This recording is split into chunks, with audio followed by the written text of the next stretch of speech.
Hey, how you doing? This is SEIJIHITO here to bring you another live stream as we are currently going at this moment in time. I actually got to shut down my OBS because seemingly I got some things running in the background on over time.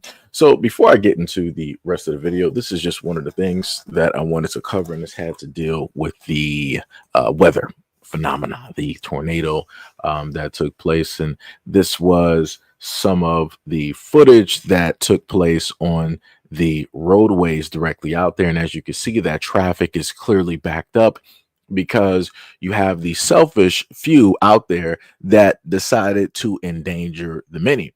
Now, some may wonder, well, Seji, what do you mean? If there's a storm like a tornado, why wouldn't you want people to park themselves directly underneath, a roadway for a type of safety? Well, we have certain rules and regulations dealing with that.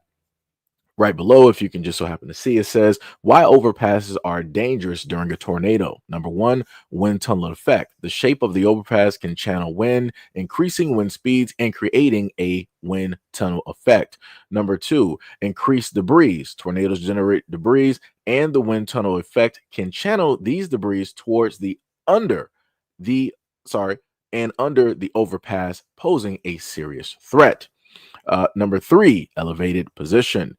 Overpasses are higher than the surrounding area, increasing the likelihood of being struck by debris and the potential of structural damage. Number four, lack of protection. Many overpasses lack substantial supports or features that would offer protection from debris or wind. Number five, potential for bridge failure. The bridge itself could be damaged or even collapse during a violent tornado. Next, they have safer alternatives. Number one, ditches or ravines. If no other options are available, lie low in a ditch or a ravine to avoid flying debris. Number two, low lying areas. If a ditch or ravine is not accessible, find a low lying area away from the road, right? So we were able to hear that, able to see that directly in front of us, while also paying very close attention to the people that are clearly blocking the roads. I want to just clearly state that the people who are clearly being selfish and blocking the road are the most dangerous people directly out there. The rest of these people who are just sitting directly back there, they could have been miles and miles away from whatever danger is directly out there. They could have tried to speed as far as they can, but they're stuck.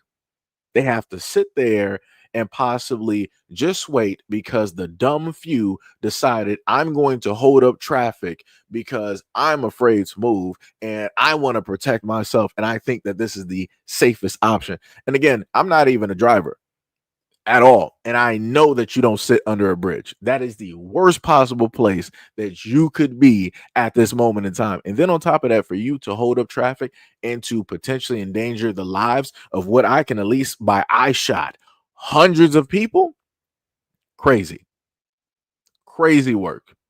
Like I said, any of those people, I'm not sure how they will be able to identify those cars or those people holding up traffic. They should be jailed. They should be 100% jailed because that's insanity. That is insanity. So now we're going to go directly to this wonderful picture here, which has to do with the matter of fact, I'll put it to the other one and come back to this one, right? I'm going to go to this image here, which has to do with the burning of, the plantation that, people, Caucasian, were quite angry about online. And still, for the life of me, I don't even understand why there are so many Caucasians quite angry about this crazy work, because you would have thought that they would have had some invested in this and maybe they would have had some money in this or something like that. That's more than likely not the case, but yet they are angry. So this is just a little bit of information that somebody posted. They said the largest antebellum mansion in the South, dating back to 1859, has been destroyed by a fire, and the hashtag slaves that built the place are now free and truly resting. The Nottoway Plantation is one of the largest historic mansions In the South, it is located on the famous River Road between Baton Rouge and New Orleans. The mansion, which sits on 31 acres, is known for its massive white columns and grand balconies that overlook the Mississippi River. On the other side, three-story rotunda overlook the lawns dotted with large oak trees. The oldest tree on that property is about 162 years of age, about the same age as the mansion, according to Nanway uh, Rester websites. It's also a piece of hashtag American history that stirs debate and dark memories. The plantation was once owned by John Hampton Rudolph, a sugar planter. The 64-room, 53,000 square foot property was added to the National Registry of Historic Places in 1980s. The fire of Nottoway Plantation in White Castle, LA, just outside of Baton Rouge. Just outside of Baton Rouge, broke out around 2 p.m. on Thursday, May 15th, and reduced the 160-year-old landmark to rubble. It's believed that slaves built the home by 1860. I'm sorry, instead of Rudolph, it was Randolph. Randolph owned 155 enslaved black persons who helped maintain the plantation during the Civil War. Nottoway Plantation was able to avoid any major damage. Its early history is undeniably tied to the time of great injustice. Personally, I don't have any remorse that this place is gone. And that was from BMB, Empowerment Network. So, like I said, and as some of you guys are able to see and read directly in front of you, you have the plantation clear cut on fire, and shambles is done. It is probably never going to be coming back. And underneath that, I decided to place some of the comments from a lot of the Caucasian individuals that were there. And some of the comments, I'm not sure if you guys are technically able to see them or catch them. I'm going to read off to you. One person said, there you go. Well, for the first one, there's y'all's reparations. I got to zoom this in actually quite a bit. Another person said, if you had owned it, you would be mortified. Destruction of private property shouldn't be celebrated. The slave owners are all gone, along with all of their grandparents. It's time to build, not destroy. Right? Another person said, never should have brought the blacks to this land. Slaves are not the biggest mistake in United States history. Another one said, just keep that going for y'all. Let me just replay that. Yep. Another person said, no, the slaves are rolling over in their graves with black fatigue, right? It's the brand new catchphrase, favorite word of today for Caucasians, because they got rid of, it can't say affirmative action anymore, doesn't exist. Can't say really DEI anymore, doesn't really exist. They still try to say woke, but they overuse it to the point where they're tired of it, so they moved on to another word, black fatigue. Right. Another person said the stupidity and ignorance amongst the black community never ceases to amaze me. Another person said, what slave or slavery? You erased your own history. No more evidence. I mean, this is what also books are for, right? Another person said, so a piece of history was lost. Whether you like history or not doesn't change the fact it happened. Celebrate losing pieces of history accomplishes nothing in reality. Another person said, disgusting. As we often say, blacks only celebrate destruction. They don't create. All right. Another person said, please tell us more about the pain of slavery. I'm guessing some tax dollars will make it better, right? Referring to reparations. Another person, let me see if I might have to try to zoom this. Got to make this a little bit bigger for me. Another person says, centuries of pain. It was built in 1850. The Civil War ended in 1865 with the Emancipation Proclamation. This is a building. Don't mix up evil people with a building. It's beautiful and a look back at the past, be it good or bad. Crazy work. The justification of anything is crazy. Another person says, such a tragic loss in American history. The architecture, the hard work to preserve it, and the reminder of why you're here and able to be free and ignorant today. These slaves work so you could be a jack expletive today, but you're not smart enough to realize it. Another person said, you're such a expletive, your fellow expletive, these are actually slurs that the person is writing, but I'm just going to say expletive, sold you, owned you, still are enslaving you, yet you celebrate something historic that white people built. Eat expletive, right? Crazy work. And I promise you, all of these people are Ted Nugent fans and Republicans. Another person said, if this country is so intolerable to them, they can get their expletive on a plane to Africa. They are free now. Nobody's keeping them. Woo, that's how you can already tell how people are as soon as they try to tell people, oh, go back to Africa. These people are old. I'm talking about like 60s. They are up there, right? Another person said, and what about the black slave owners? Question mark. Once you look at the IQ levels, you'll start to understand why you blacks, you black people, act like the children you are. Your brains are not capable of understanding just hate and violence. This is exactly why the white hooded organization was right the whole time. The craziest part that I love about this is the rewriting of history and the notion that in order for there to be a right and a wrong, they're like, yeah, obviously the most violent individuals on this whole planet are blacks, right? The whites, we just create, we just build, we're peaceful, we do nothing, we don't even cause war, we don't have disagreements, we do nothing out here, we don't have a violent bone in our body, but their history says otherwise. And it's crazy how people want to overlook that.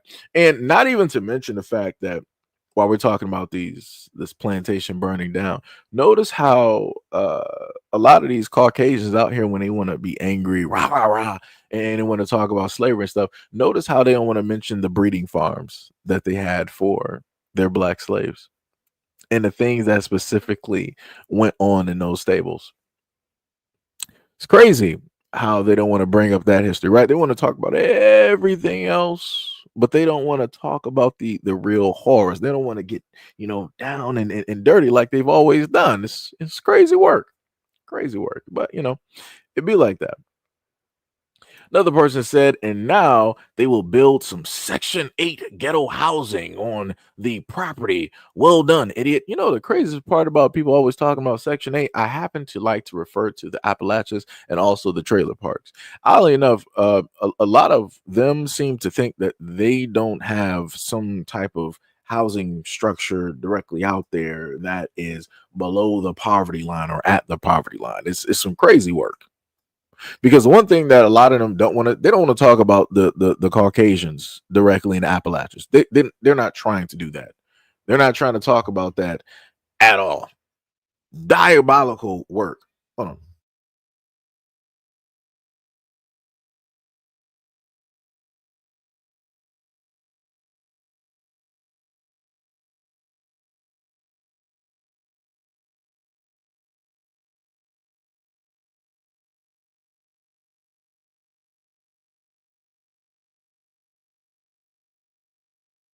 My bad. That was Officer Haku. Where was that? Yeah, they got, again, they have their own, subpar, type of structures and all this other type of stuff. And you have Caucasians that segregate amongst themselves, have disagreements, don't like each other, and fight and all this other type of stuff. But have them rewrite history and tell the story. They're nothing but peaceful angels that God placed onto this earth in order to qualm the madness and the chaos, right? That's how they always like to put it and portray it. Last but not least, somebody said the Negro is terrible regardless of how you view this. They never amounted to anything, even on their own continent.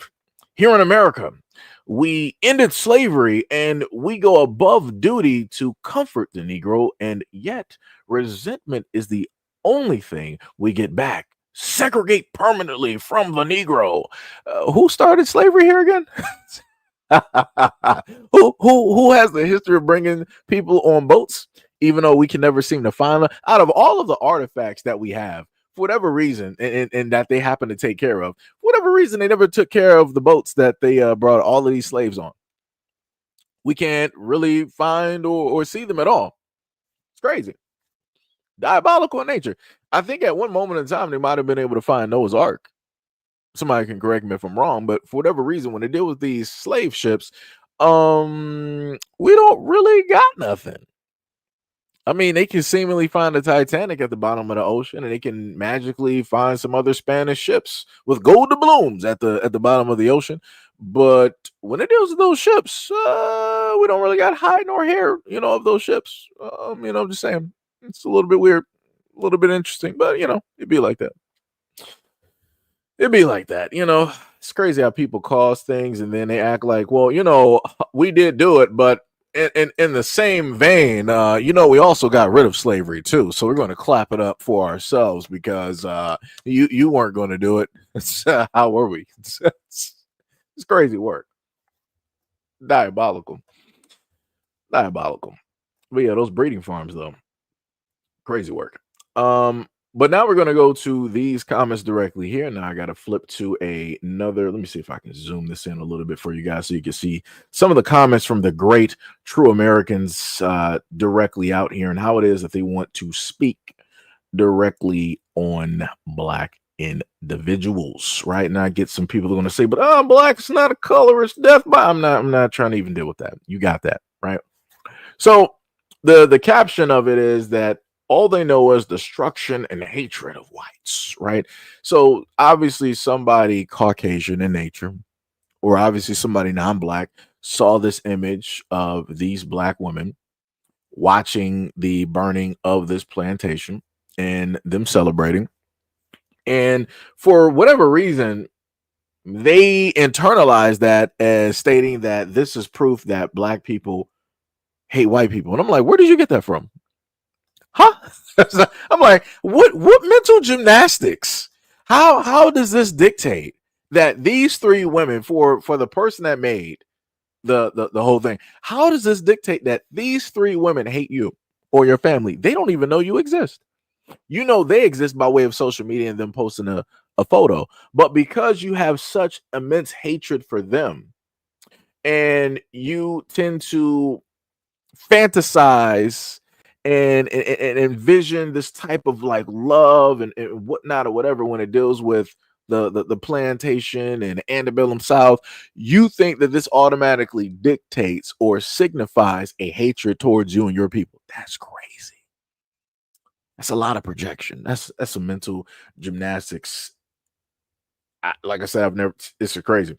Anyways, let's go to some of the comments. One of the people said there are so many expletives. No wonder. What?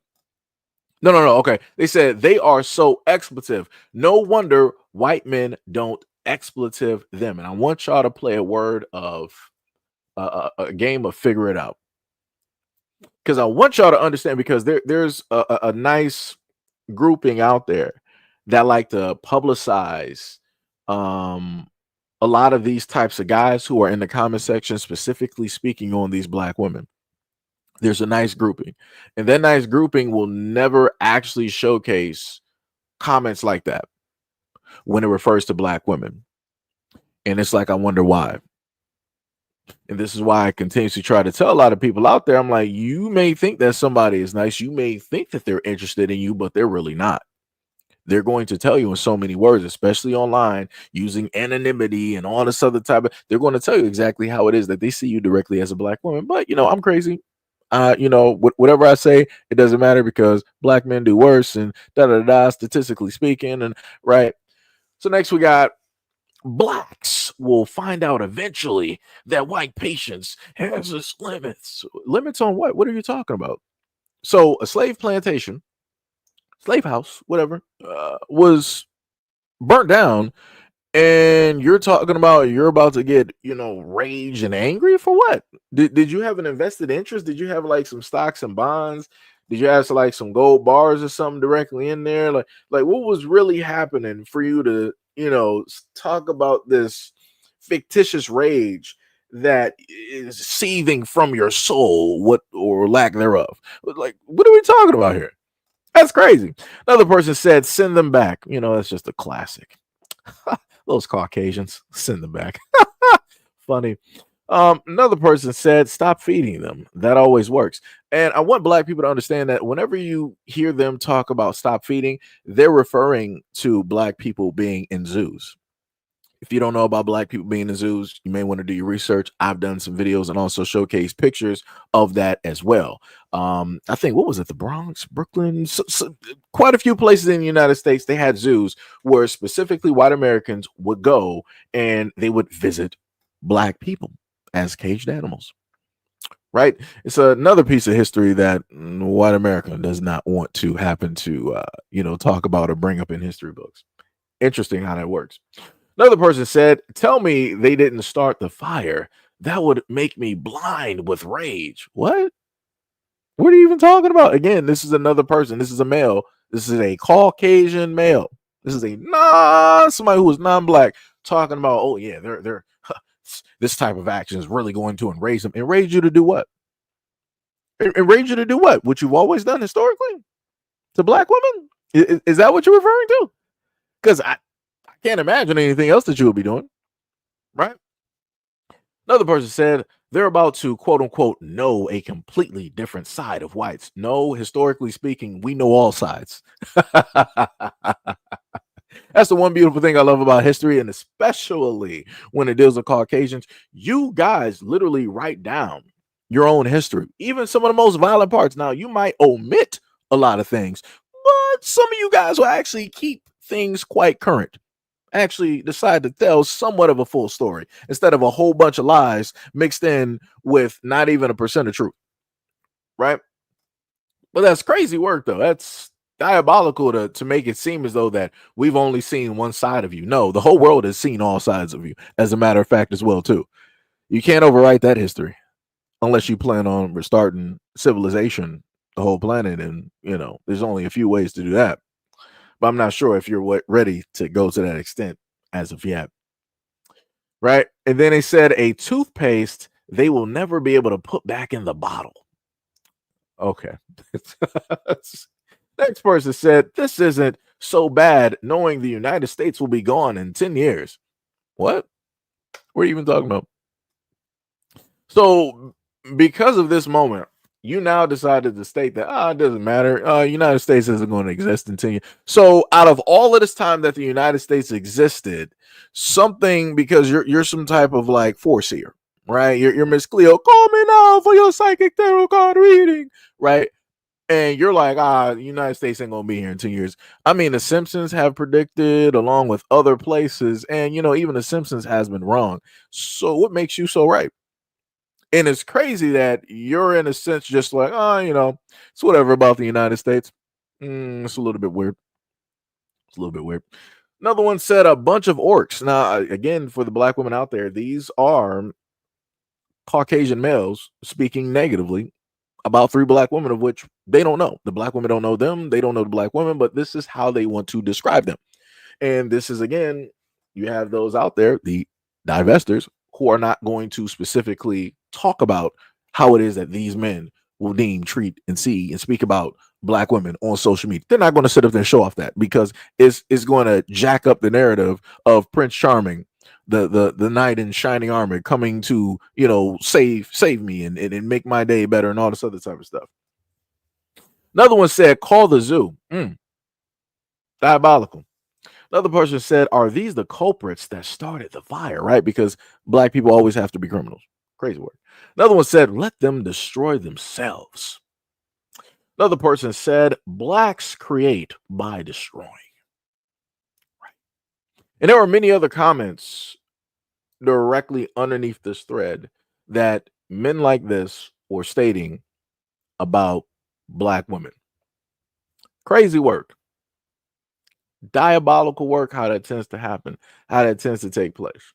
But yet, these are the same people that say that we have so much animosity and hatred and so on and so on and so on when it deals with them. But every single time that I happen to see any type of, either a video or even a thread or a picture, this is what they want to say about black people. But more specifically, in this instance, this is how they see, deem, and treat black women online. And like I said, those other, channels directly out there, those other social media individuals who want to try to paint the narrative like, oh, these are the greatest people, they really care for black guy. Okay. They're not going to sit up there and show you everything. They're going to show you one portion and let you figure out the rest if you get caught up. It'd be like that. They're going to leave you to hang out and drive, right? So we got Brandon V World. What is up? What is up? What is up? Said my bad calling you during your live. LOL. No problem, brother. It is no problem. No problem. No problem. I was deciding if I was going to go live or not. Then I was like, I'm going to decide to go live and see what is happening. Talk to people and mention some stuff. Yo, third eye, what is up? You said the only side we ever seen from them is them minding their own business collectively. That is a point. That is a point. Right. And then underneath the exact same thread and or video, you had this individual here. I tried to get a snapshot directly of the photo. You can obviously see that he's not black. So I'm not trying to hear nobody tell me anything. And this is the one reason that you can actually see his name, because his account got suspended. It be like that. It literally happened as soon as I was reading the comment. Crazy work, right? He said, start packing for the long boat ride back to Africa. And this is when I clearly state that I need ICE to be called. I'm just going to sit up there and just be honest. Somebody like him who wants to be racist, who wants to say this type of thing to black Americans, send him back. Send him back. I might sound very conservative, very Republican, but I mean exactly what it is that I say. If you're going to decide to be online, you're going to be racist towards black Americans, and you're going to openly do this, go back to where it is that you came from. You and your family. Just saying. Just saying. But yep, he got suspended on X. It'd be like that. I didn't even expect it. X is supposed to be a platform where people got freedom of speech. I guess freedom really ain't free. It's crazy work. Diabolical. So now I want to go to a different video. A business. This one is dealing with again, because we did have a live stream before, but it went awry. Because I actually had a point to bring up with the whole thing of DDG and everything like that. And the main thing that I was trying to bring up to people is the fact that nobody's paying attention to how the media, instead of paying attention to everything else that is going on, they're like, okay, we got some very important things, but we don't really want people to know what's going on. We're just going to throw the blacks up there and everybody will be distracted. The blacks will be distracted. The Latins will be distracted. The whites will be distracted. Everybody will be distracted, right? And that's what they did. So they gave you what? Diddy court case. That's like 8 weeks. The DDG situation, right? That's going to be for quite some time. The Tory Lane situation, that's going to be going on for quite some time. And now we got Chris Brown, who is in Paris at this moment in time, or in the UK, so somewhere over there in Europe. And he is in jail for an altercation that took place at a nightclub. And I think I might be missing somebody else, but that was my main point when it dealt with the types of news and the media directly out there, and trying to tell people like, yo, you gotta, instead of being locked inside of a box, you gotta look outward. You gotta look outward, because in a lot of instances, the government and the media work hand in hand, and they will sit up there and do what they need to do in order to keep distracted. Like I told people for years now, literally years, I said the Coliseum is open, and it is full throttle, right? But going back to the whole DDG situation, because we had what was that woman named Far East? I'll probably cut the portion where she was talking, where she came directly into the live stream, and I'll have that uploaded for y'all a little bit later on. But we had a woman by the name of Far East that came directly up, and she wanted to speak her piece, basically defending Haley, right?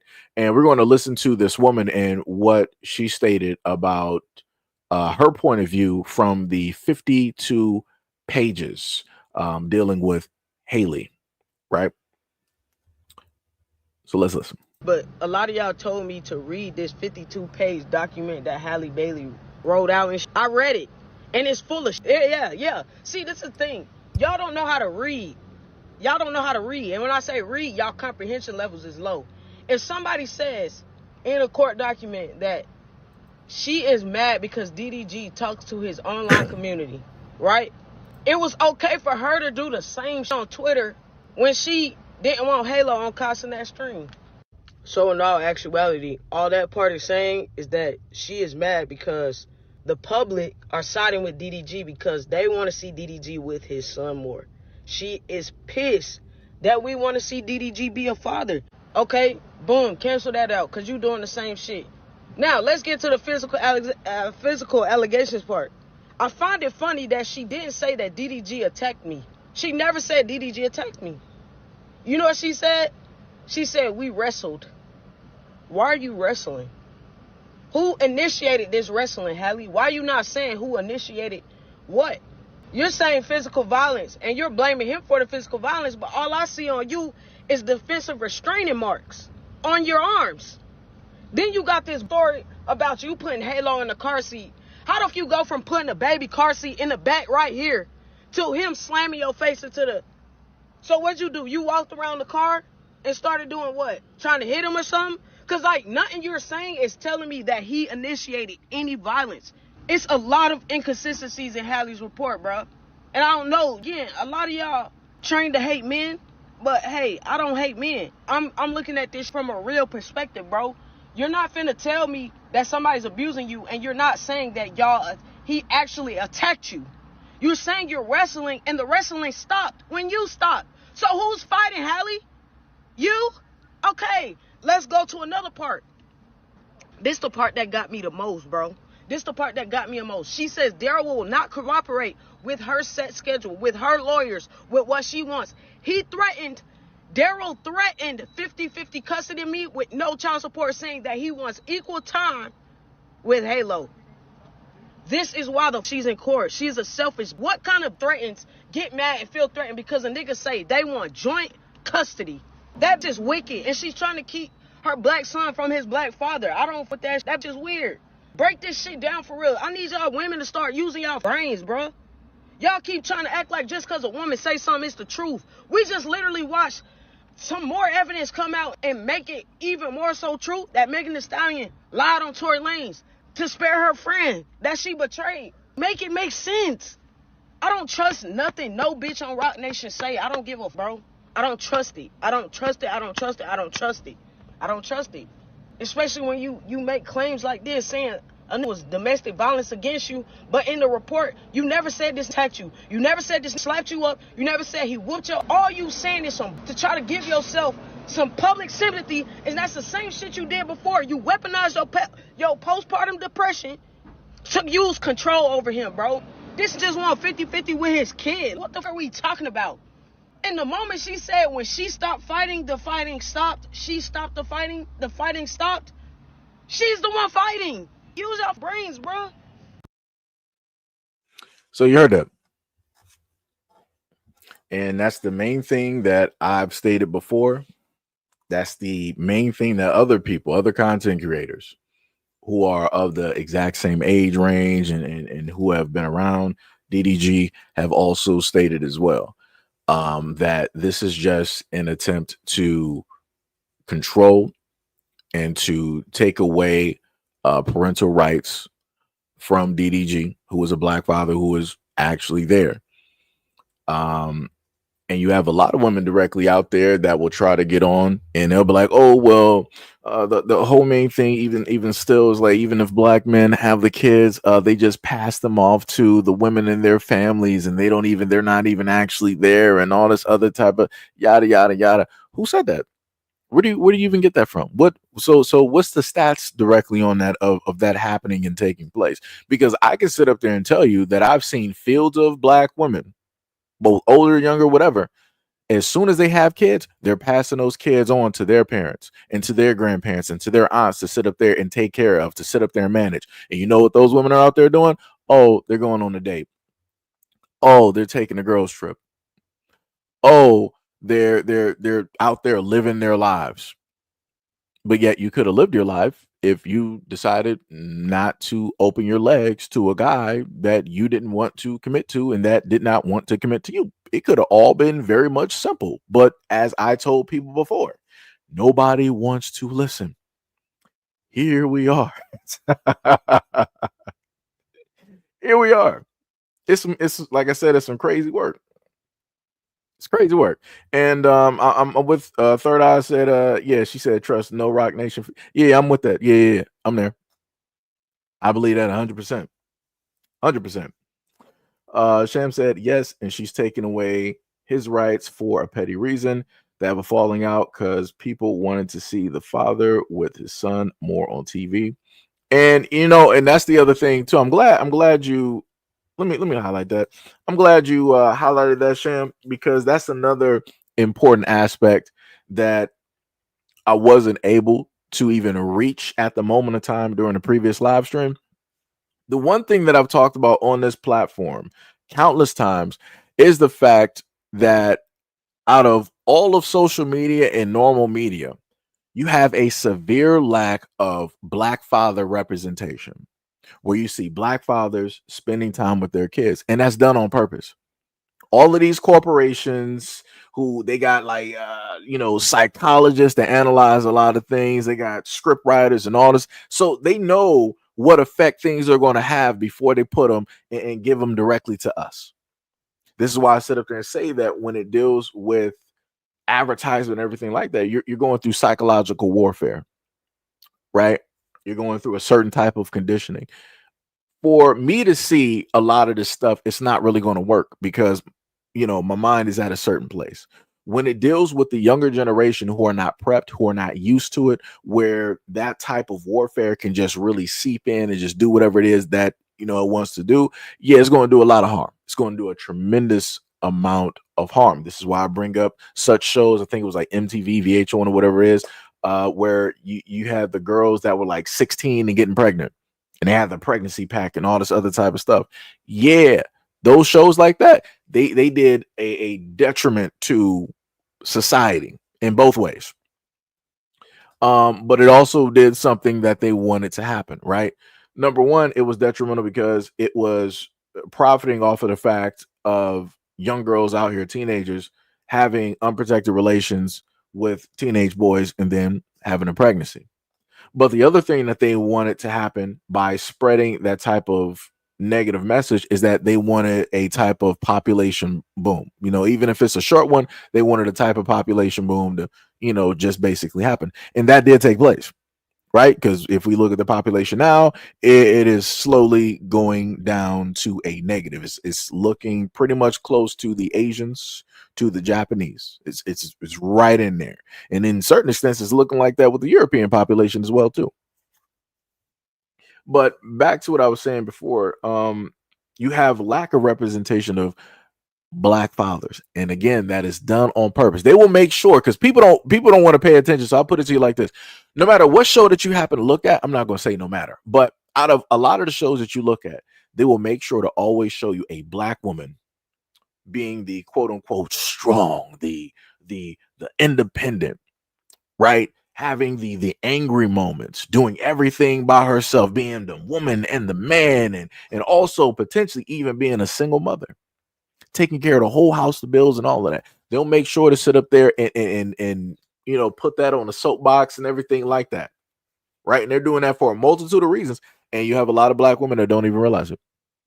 You have a lot of black women that feel that, hey, they're doing this because they see what it is that we are, and they're putting that directly out there. This is a positive message to black women. We're educated, we're proud, we're strong, we're intelligent. we're the homeowners, we're the breadwinners, we're the father and the mother, right? You have a lot of black women that's like, yeah, these are all good messages. As a black man, I can sit up there and tell you these are not, because what they're trying to enable and have happen is the further separation of black men and black women. This is another reason why I keep speaking on the DDG situation with Hallie, because you can go online right now and you'll see fields of black women ecstatic and happy that this is taking place, all on Hallie's side. I'm like, this is like weird. I'm like, didn't people say that they want black men to be fathers, that they want them to be present directly? We need them in a black man. But then when you happen to go online, right, when people want to talk in public, they'll say one thing, but then when they're online, they're saying what it is that they truly desire, what it is that they truly want. And I'm like, this is crazy. The amount of times that I've seen women online hoping and wishing and praying that these men out here lose their rights 100% to their children is crazy. It is crazy. And I've never seen any other demographic out here doing that much work, hoping and wishing, talking to the ancestors or whatever deities that they believe in order to make this so. Crazy work. Crazy work. It is diabolical. And people wonder why it is that you got a lot of black dudes out here that's like, I don't even want to be a father. Because black men ain't going to get no support nowhere, even if you are the most perfect of the perfect of a black man that is a provider and a father. You are not going to get no type of support from a lot of the women directly out here.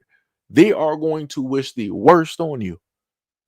They're going to hope that the mother takes them. Even if you can give a true story about the mother and how it is that she's going left to right and hopping from guy to guy to guy. She don't really got a house or a car, can barely even hold down a job. They're still like, I would rather those children or that child be with the mother than with the black man. Wow. Wow. That's incredible. That is incredible. That is incredible. But like I said, it is what it is. A lot of people don't want to listen. A lot of people don't want to, pay attention. They don't want to look at the negative or the detrimental effects when it deals with the psychology of advertisement or the types of media that they take in from the ages of 10 all the way up to 18. It be like that. It be like that. It's some crazy work. Matter of fact, there's something else that I wanted to bring up and mention, and I know how this could. Once I bring it up, it could potentially go sideways. I got to see if I can find the image real quick. Let me see. I'm trying to. Okay, there we go. Like I said, I already know how this is going to go sideways, and I'm trying to have people just stay within a logical mind frame, because very easily people are like, but what about the black man? So 50 said this, right? So 50 stated that female rappers are being too overly sexual in their music and damaging younger girls. I agree. And I already know I can already hear somebody that's going to come up later in the live stream and I'm like, but what about all of the detrimental effects of black men, talking about black men, black women in their raps? I mean, you can also list black men in there too when it deals with the gangster and the gang culture and stuff like that. But we're more specifically just going to reference black women, right? What about the black men rappers talking about women in general when it deals with their rap and their music and how it is that they put that type of thing? And I'm like, at one point in time, right? Again, I'm willing to sit up there and hold an L, no problem, right? At a moment in time, we had individuals such as like Uncle Luke and many others directly out there that decided that they wanted to showcase black women. And in a lot of guys' minds, they don't, in a sense, see it as a negative, because these are the women that they are attracted to. So if they are attracted, they want to show off the women that they are attracted to, the women that they like, right? So you've had black women over the years. I'll go back to the classic video that I like to reference, which is Nelly's tip drill. If you don't know about that video, go look it up for yourself. Try to look up the uncut version, right? A lot of black women in the community during that time were really trying to boycott against Nelly when he came out with that video. They were like, that's so degrading. Look how he's treating black women. Look how they're going to be deemed and seen and all this other type of stuff, right?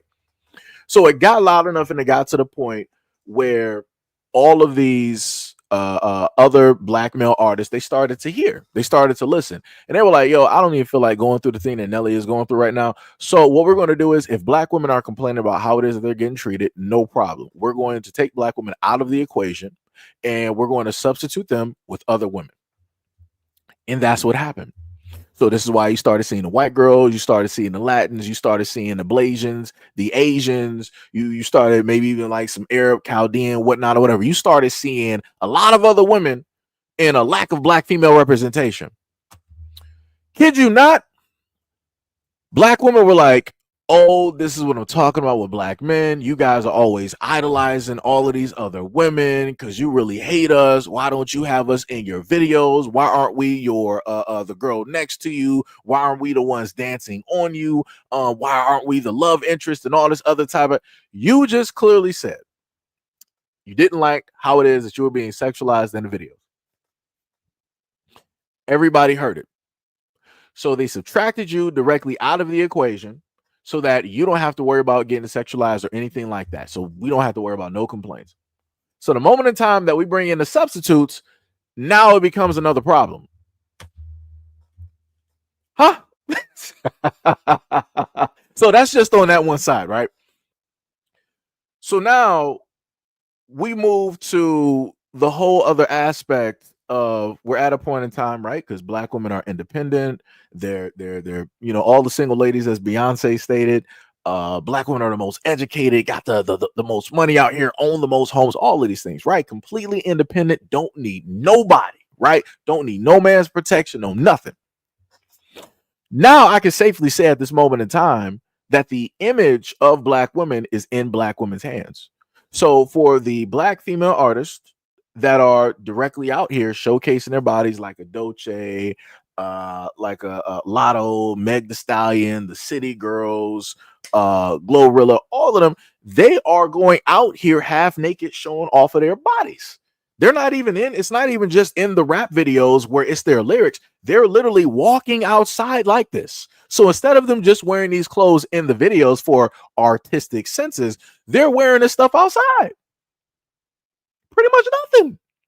Even when they happen to go to music awards, pretty much nothing. And the craziest thing is, still with all of this going on, knowing the fact that you got a lot of these black women in control of their own images, what they decide to wear, what it is that they decide to rap, and all this other type of stuff, even the guys that they decide to be with, somehow, some way, somebody's gonna be like, you know what? We get that black women are doing this, but it's still black men's fault at the end of it. This is still all of your doing. We're not holding no L's. You're holding all the L's. And I'm like, yeah, nah, we ain't doing that.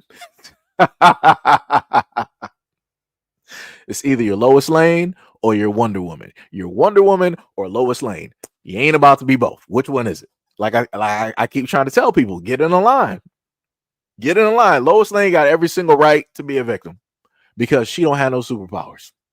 She can't really do nothing. You know, her father, was a military guy. She might have a little bit of military training, but if somebody stronger than her shows up, help, Superman, help, it's going to be that type of thing, right?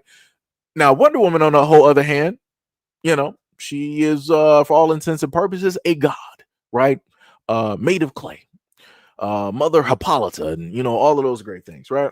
So she got super strength, she got endurance, the lasso of truth, she's immortal, all this other type of stuff, armor made by Hephaestus. She's not looking for Superman to help. She's not looking for the Justice League. She's barely even looking for the other Amazons to rally it with her. She's just going to do what it is that she does. And she's going to take people with her. That's what she does. So this is why I keep trying to say, it's like, get in line and pick it. It's either you're going to be Lois Lane, and you might be able to do something, but you're still going to be looking for Superman to help you, or you're going to be Wonder Woman out here doing it all by yourself because you're able to and capable to, and nobody needs to back you up. Like I said, which one is it? Which one is it? Because I get tired of people trying to play both sides. We ain't doing that.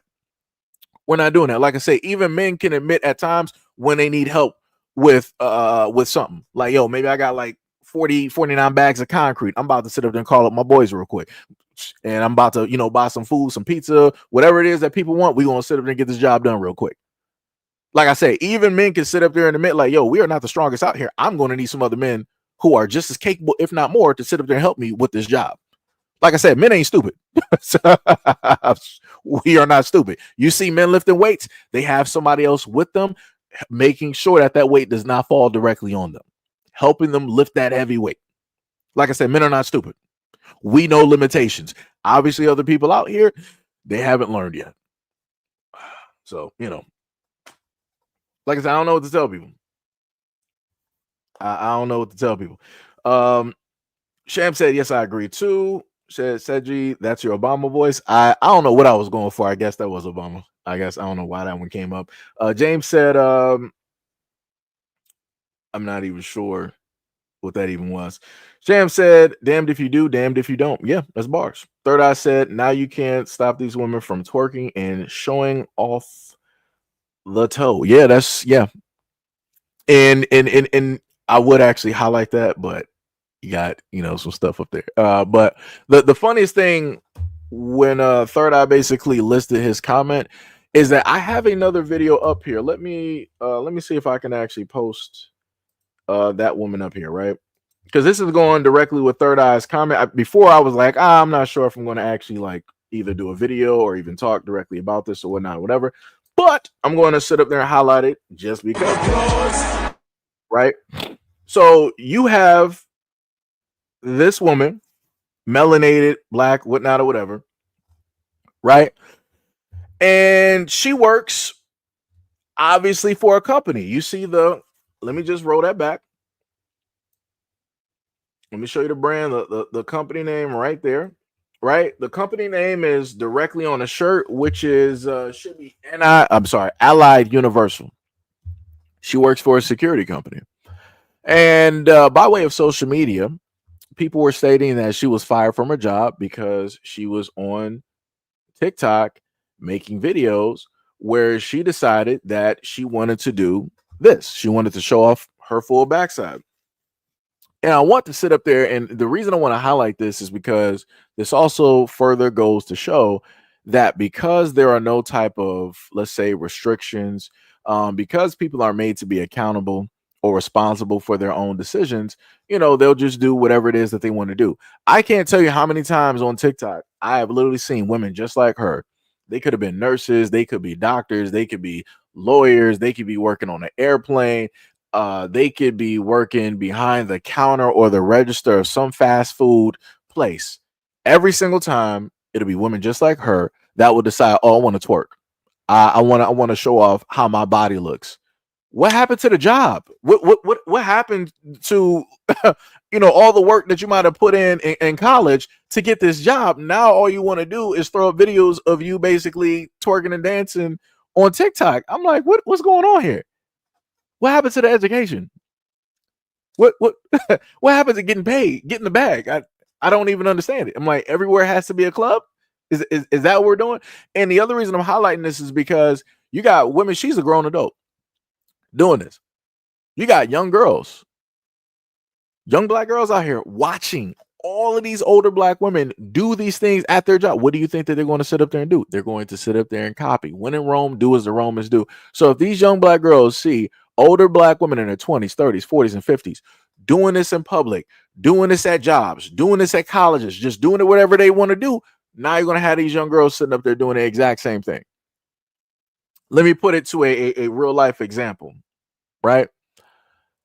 I sat up there and went to a cookout at a moment of time when I was younger. And, if you're black, sit up there and been to cookouts, right?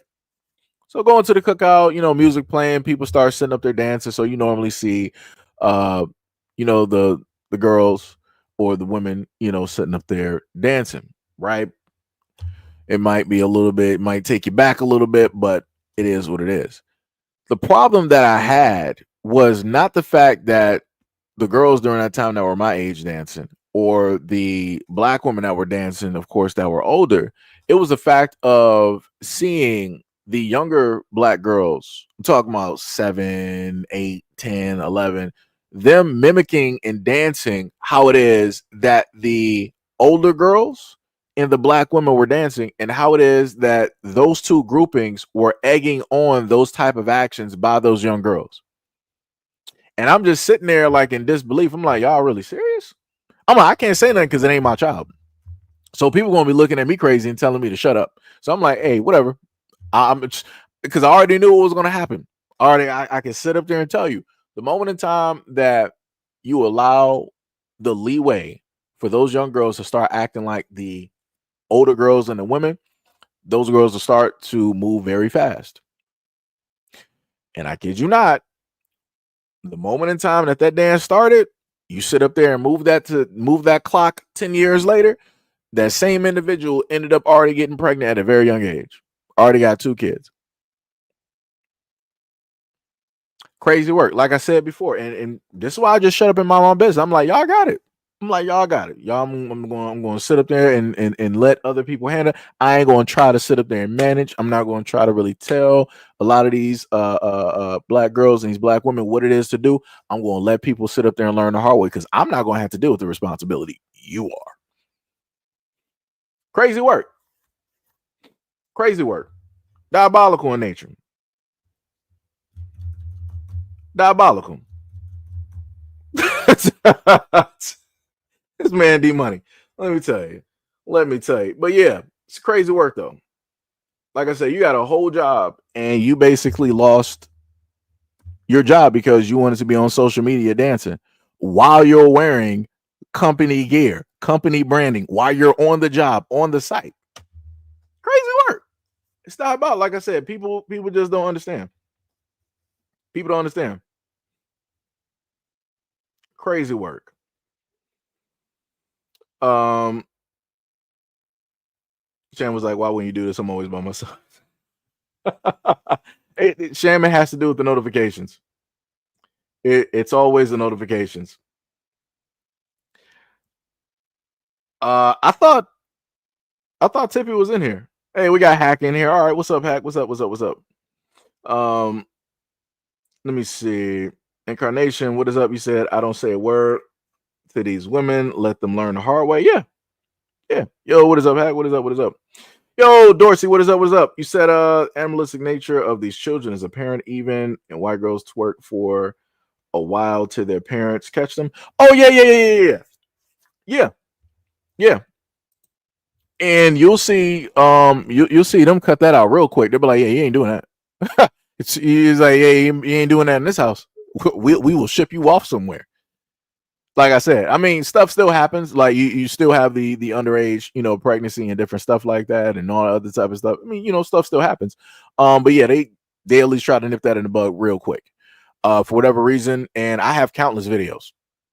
Kid you not, countless videos over the years where these type of actions, were just deemed positive. I'm like, it ain't nothing positive about this.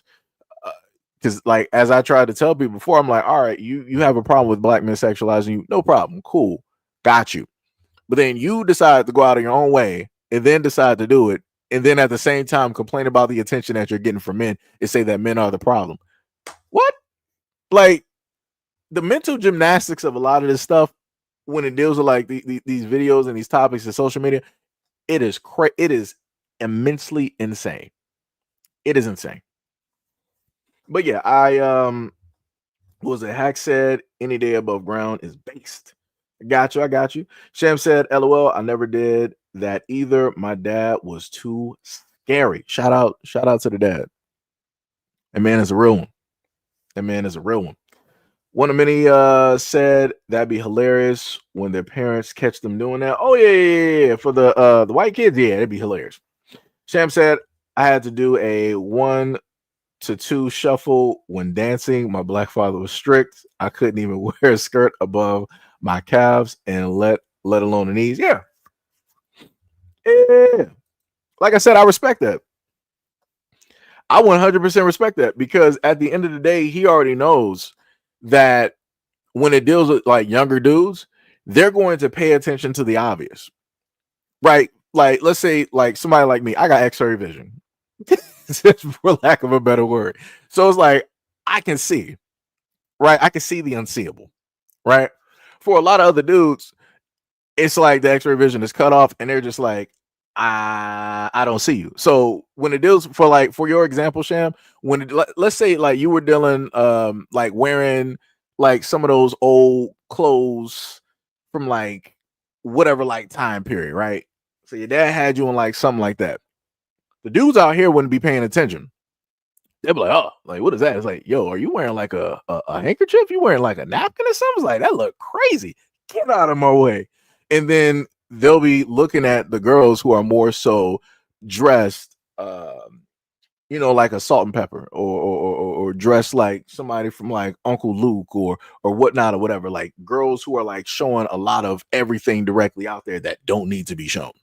Right, those are the girls that they will be paying attention to, and then you'll be, pretty much off to the side and everything like that. So your dad knew what he was doing. Smart man. If you try to explain that to a lot of women now, they're gonna be like, "Oh no, that father, he was just controlling. He was this, he was that, and all this." Like I said before, a lot of women ain't never had fathers, and it shows. Like I said, I can go on social media. I'm a man at the end of the day, but I can go on social media, and I kid you not, the fields of women of varieties out here that are just half naked is insane. It is insane. Like I said before, if you would have told guys back in the 2000s that it's going to be easy for you to basically just like see women that you've never seen pretty much like half naked or with nothing on, they would be in disbelief. They would have thought it was some wizardry or sorcery. Like back in those days, like you had to hoof it through hell and high water just to even get a little bit of something directly out there. I was about to say something, but yeah, just a little bit of something directly out there, right? And I'm talking about the 2000s, right? People, just getting into like the phones and everything like that. Now you can just go on X, aka Twitter. You can go on IG, just scroll through the main different types of feeds that they got. You could technically go on TikTok and see a lot more because you got women out there that want to do these types of subtle challenges where they want to wear like thin, like case in point, I put it to you like this. This is how diabolical some of these women are when it deals with attention. They had a challenge on TikTok, kid you not, probably still up there, where these women that have certain types of shapes on their bodies would be in a dark room with a very thin dress. It would be like a flowing, type of dress, very thin. I'm talking about paper napkin thin, and then they would proceed to bend over so that you could see the shape of stuff that is there. And this is on TikTok. And like I said, I've tried to showcase a lot of the things that women are doing on these platforms. These are grown adult women, 20s, 30s, 40s. These grown women are doing and showing off, knowing the fact that you got young, impressionable boys directly out here. But on top of the fact of these women, like I said before, whatever the older women are doing, the younger women are going to mimic and do themselves. So this is why I sat up there and told you guys that they had another platform. I think what was it called? I think I made a video directly about it. I think it was like Likey or Like Me or something like that. When TikTok was getting shut down, a lot of people flooded directly over there. When I sit up there and tell you the amount of teenagers directly there and younger that are placing videos up there is insane. How it is that you don't have the FBI, government officials, like everybody's worried about TikTok, but they're not worried about all these other apps of which children are directly on. And this is why I continuously tell people you don't actually know what it is that your kids are doing. You don't know who it is that your kids are talking to. You don't know specifically what types of content your kids are placing out there. It was even to the point where the kids wising up. Then it was like, I don't want to sit up there and show my face, so I won't get identified. So I'm going to put a smiley face over it while still get making the content that the people in the comment were asking for. And these were adult men in the comment section, knowing the fact of the ages of the individuals there asking for certain types of content. And again, I've covered stuff like this before, but nobody likes to sit up there and listen. Nobody likes to sit up there and pay attention. I'm the villain. I'm the bad guy. Like I said, I'm out here trying to save people, and people just freely jumping off cliffs. It's crazy work. I'm about to put down the sign and just be eating while I'm watching the film. Just watching people just freely jump off a cliff, seeing if they can fly.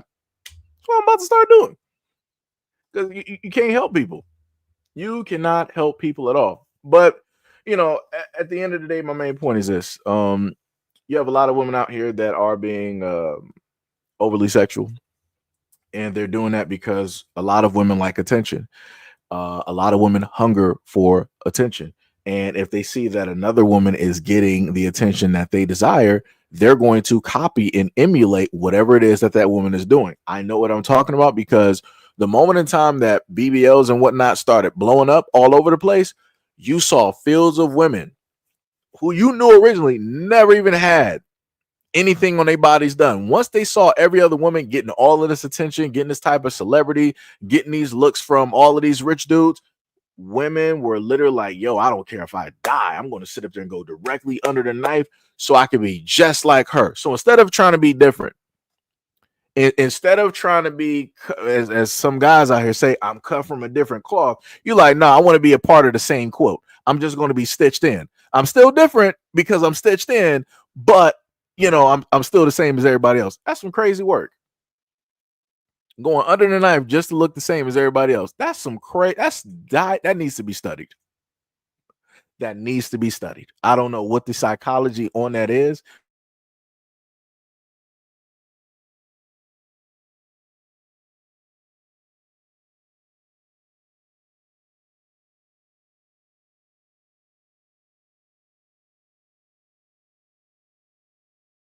It's crazy. Twerking is for the bedroom and or the strip club. Third Eye said the silhouette challenge. No. Oh, wait, was it silhouette challenge or was it the red light? I remember the red light challenge. Silhouette. I'm not sure if it was called silhouette. The funniest thing is, let me just highlight because I can highlight this one.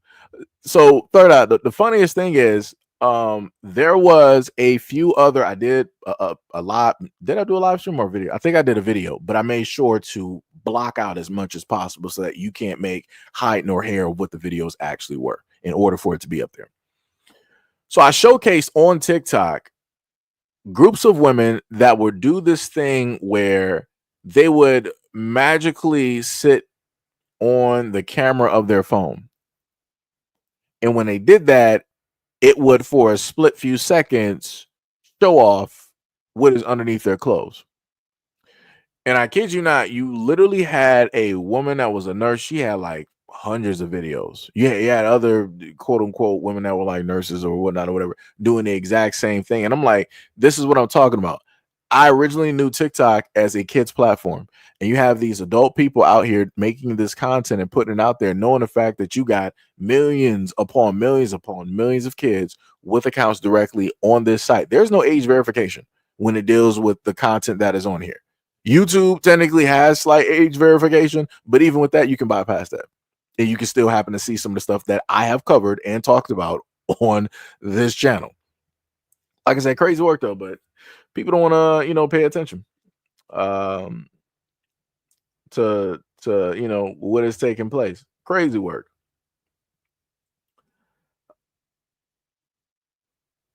Oh, Sham was saying what? Oh, Sham, you know what that was? Sham was like, clearly I'm sheltered.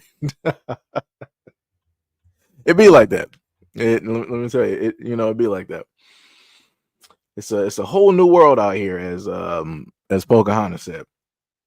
Yo, the Jomo, what is up? What is up? You said, what's the difference between black women in pre-1960s and black women in 2005? He said, many black women in 2025 have lost self-pride and dignity. Dorsey said the chemicals and steroids have made these women fertile, and they are witless pawns as breeding animals. Sam said, I think it's really a lot of mental insecurity happening. Yeah. What was it? Incarnation said it could form a sort of vacuum as well in the right conditions during a tornado. Oh, you're talking about the first video. Got you. Cave said, look at Vivica A. Fox. It'd be like that. She just made the wrong decisions. And Vivica, if you look at Vivica A. Fox back in her prime, she looked great, beautiful. But You know, she wants to try to keep up with the younger girls directly out here. She probably saw some things that she wanted to change. Some things might have been drooping and dropping, and it be like that. You know, some people do too much, aka Mickey Rourke. Some people do too much. You know, I think some people say that that's what, like, body dysmorphia or something like that. It's crazy. Uh, let me see. Burgess said, if you only help one person at a time, you've done your job. So don't give up on that. I mean, yeah, that's true. That's true. Third said, I remember it was a white woman getting BBLs to emulate black women's bodies. Then black women copied white women who was already copying black. Yeah, like I said, it's like the snake eating itself. It's like it's endless. Like it's just going to be a forever circle. It's crazy work, but you can't tell nobody nothing. Like I said, I remember it was like the whole thing dealing with like Kim K, right? It was the whole thing dealing with Kim K, and once that became popular and how her butt looked and everything of that nature, you saw fields of women all over really start to emulate that and try to get that. I'm like, oh my god, I'm like, that's crazy. Doris said, "Hey brother, you seen my face and hair?" And young males try to criticize me for looking different. I mean, the main thing I sit up there and tell people, like, at a moment in time that any guys basically have like white, gray, silver hair, whatever is basically called. You live long enough to actually get that. A lot of the young dudes that are, or even some of the guys that are directly out here that laugh at gray hair, I'm like, realistically, you have dudes out here that are dyeing their hair. You have dudes out here that are getting hair lifts, you know, and different things of that nature. Um, so, like I said, you know, I promise you, what's going to end up happening at a moment in time, just like how there was this whole fad with people wanting to have like locks, or the whole thing with like hairlines be having like a perfect, you know, straight hairline, or to the effect of people wanting to have like a beard, which you would normally see with grown adult men, right? Just like how that was all a fad. Soon enough, there's going to be a moment in time. I can't tell you when. There's going to be a moment in time where there's going to be a fad where you'll see the women out here. It's more than likely going to start off with the younger women. You're going to see women out here saying that they love guys with, you know, some white or gray directly in their hair. The moment in time that that happens, I swear to you, you're going to see so many bums out here. Like, oh, you know, I got gray sides, you know, I got, you know, gray tipped locks, I got some gray in my braid. It's going to be some crazy work. It's going to be some crazy work, and they're all doing that in order to get the attention of those women that said that they are attracted to that specific thing. It's crazy work. But like I said, if people other than somebody graying early at a young age, usually guys who have gray hair, it's like, yo, it's because you're getting up there in age. It's just, you know, how it works. Right? That's a process to be proud of because you lived long enough to actually see that happen. A lot of guys ain't gonna live long enough. They might not even make it to tomorrow. So you know, you just, you know, you just got to sit up there and laugh at that because you got to think about it. It's like, yo, you outlived a lot in order to get to that point. A lot of the younger dudes can't say that, you know. Doris said, I don't have TikTok on my phone or on my tablet. Gotcha. Sham said, I don't know what that toe is. I got to nod and move on. I don't really get exposed to stuff. I got you, Sham. I got you. One of many said, some of the ancestors going to the rest of these, or going to the rest of these places, all of them aren't residing after just this one. Um, Dorsey said Vivica Fox is immature for a mature woman, and she is a gilf. Third Eye said, I wear my flecks of gray hair as a badge. That's bars. That is bars. Straight bars. 100% bars. The next one, let me see. What was this? Okay, that was that one. We went over this as well, correct? Okay, yeah, so I can start getting rid of some of these. Yeah, so I can take some of these down. Don't mind the just the thing directly up there. I'm taking down some of the images so I can make sure to keep track of what it is that we are talking about here. So I can take down these two here. And we got a few more left. So this one is going to well, before I'm just going to have all of those pretty much lined up. So the next one that we're going to go directly into is this one here, where you had a Latino man that was attacked by a Caucasian male in a hate crime, right? So we're going to take a listen directly to this and see what happened. Shared this video of his injuries, a broken orbital, that's the inner wall of the eye socket, after this brutal attack caught on surveillance video. A man wearing all green pummels Ibarra with both fists and kicks him when he's down. 36 seconds of straight, intense hitting. Ibarra says you can't hear on the surveillance video what the attacker yells at him in between those punches. He told me, hey, you Mexican, and he started to insult him, and the guy, he started to hit me. And I tried to look at the guy, but the guy, he tried to smashing my face and my eyes and everything. We're investigating it as a hate crime and a robbery. Inglewood police say the attacker took Ibarra's keys and fled in this vehicle, a 2008 to 2012 silver blue-green Chevrolet Malibu with tinted rear windows that Ibarra says was waiting down the street. And the guy, he ran away. He ran away. When I tried to follow him, I took my machete to my truck. This is that machete. He tried to chase him with it until he got away. Ibarra believes the attacker was waiting for him to unlock his gate, hiding behind the hedge when it happened at 6:40 in the morning on April 15th. Police do not have any reports of similar attacks in the area, but wants to know if there might be others in neighboring cities. Ibarra says he wants the attacker caught and brought to justice. I'm afraid about everything is going to be happening. Are you afraid that they're going to come back? Well, we never know. We never know. Yeah, that's some crazy work. Like I said, I feel sorry that happened to that man. Whenever things like this happen, it shouldn't happen. Like I said, I'm pretty sure this man was just sitting up there, working, coming home, whatnot, or whatever, to his family, and you had this thug deciding that he wanted to sit up there and attack a hard-working taxpayer. Some crazy work. 100%.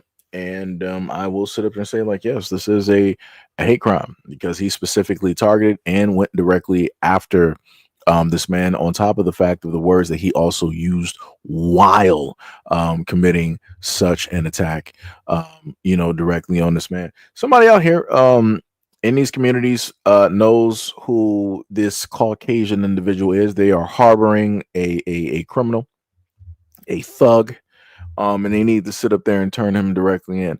The other interesting thing that I will sit up there and state is that you're not going to see a lot of conservatives actually cover or talk about this story, or happen to bring this up, seeing how a lot of those of the Latin community helped to bring and to put Trump and the Republican administration directly in office at this moment in time. Like I said, it's pretty interesting, how they overlook a lot of these things that take place to a lot of these minority groups directly out here.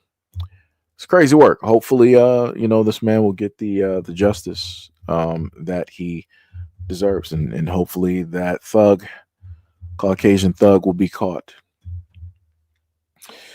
Let me see. Burgess said, I'm so bothered by what I see because I deal with children every day, but what hurts me is seeing these young girls with the phony hair and false eyelashes at 9 and 11 years old. It's crazy. It'd be like that. Going back to, because I know exactly what it is that you're talking about, the previous video. I've tried to tell people before how the effects of what you do as an older person will leave an indelible mark directly on children, but a lot of people don't want to take on that responsibility. They feel that their actions are their actions and that it's not going to affect anybody else directly out here.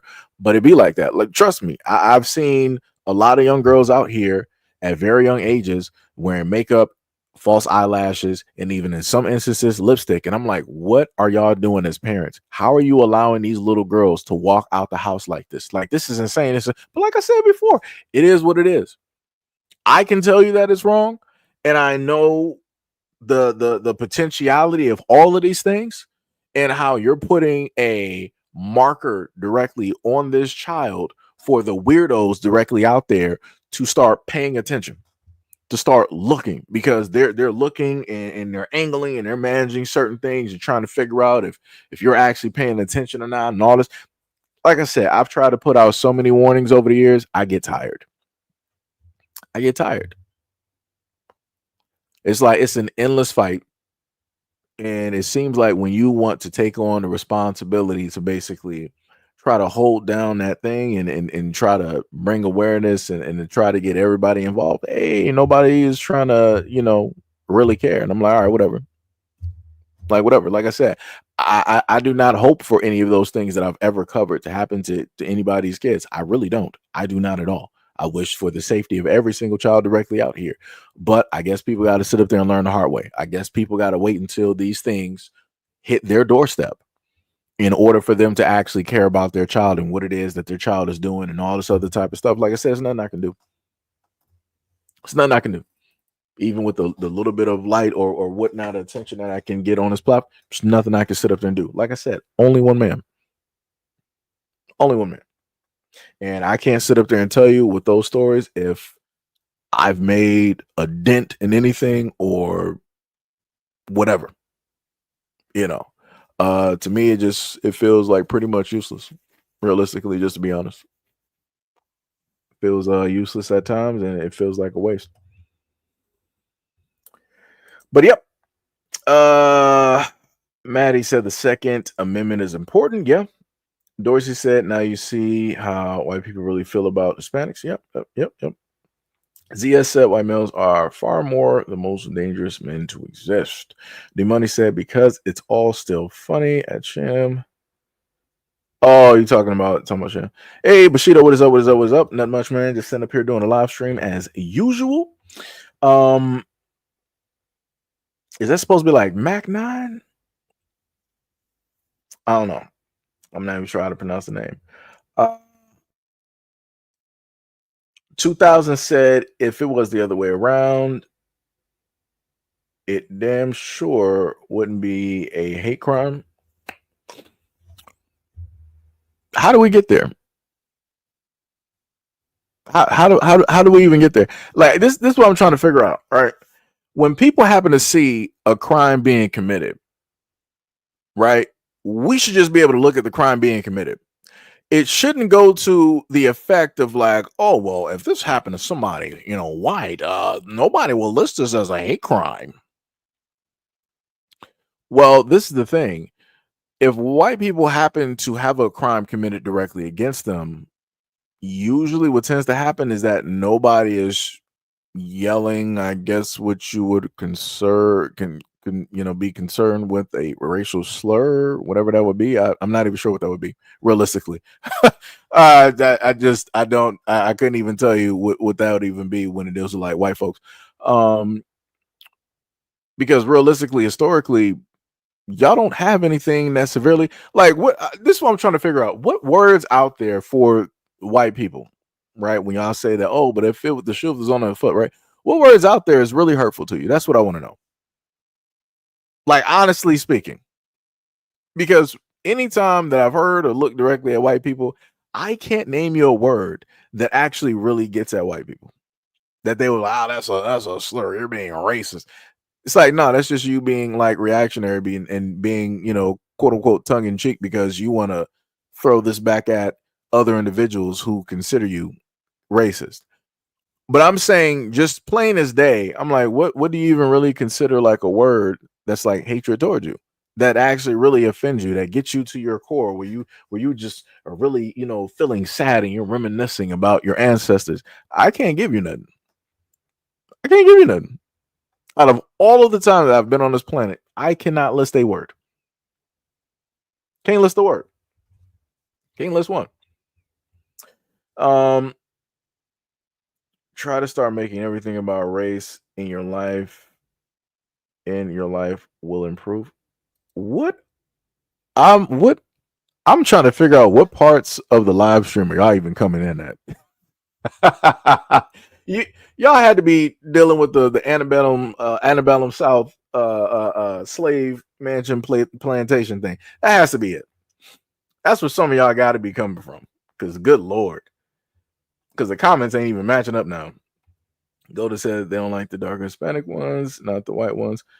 He just thought he was okay to be amongst them. Dorsey said the Bear Rebellion. The Bear Rebellion was about armed white people stealing resources from Mexico and declaring that America was now their country. Diabolical. Sham said, yeah, not how I was raised. I wasn't even allowed to get my ears pierced until I was 14. Makeup was allowed at 16. Kids today get to be children. They are forced to grow up fast. That's true. That is true. That is true. That's true. What is that? Let me see. You said it's. I'm just gonna guess by that it's Maquades. Hopefully, like I said, I'm not sure if it's like Spanish or not or whatnot or whatever, but I'm trying to roll with it, right? Maquades 9. Hopefully, if that's, even though you said it's mock, but I'm looking. I think I'm close. Close. If I butchered it, my apologies. Sham said they always got to be the villain. Dorsey said, let's keep it real. The little short, dark-skinned Hispanics are preyed upon like the hobbits by the other races in Middle Earth, just loyal servants. Maddie said, I'm Hispanic and then that's when your comment cut off. D-Money said, I don't recall ever seeing black people beating up white folks because they're white.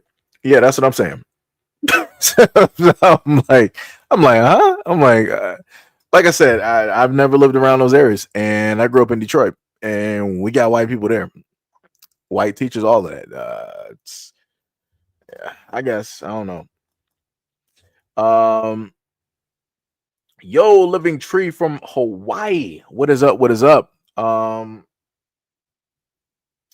Hello, and much love, respect, and appreciation to you and yours. Sam said they don't like being called racist. They freak out on that. But it's like, that's not really a thing, though, right? You can call them racist, but that's not anything detrimental that's going to, really horribly affect them or hold them back or anything like how they like to, use it, right? Ain't that's cute, pronounced like a K. The money said maybe Snow Rose. I mean, I don't know. Wait, what?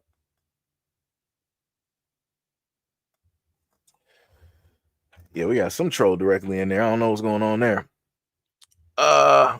You said it's all interchangeable. Okay.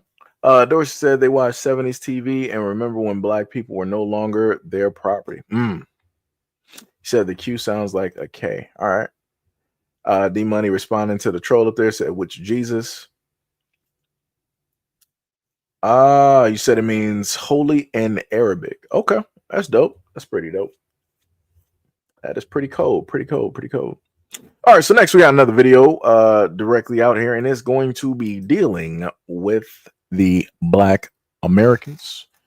So I'm pretty sure we might happen to have some trolls and different things like that in the comment section, but it'd be like that. So let's see what it is that this woman had to say.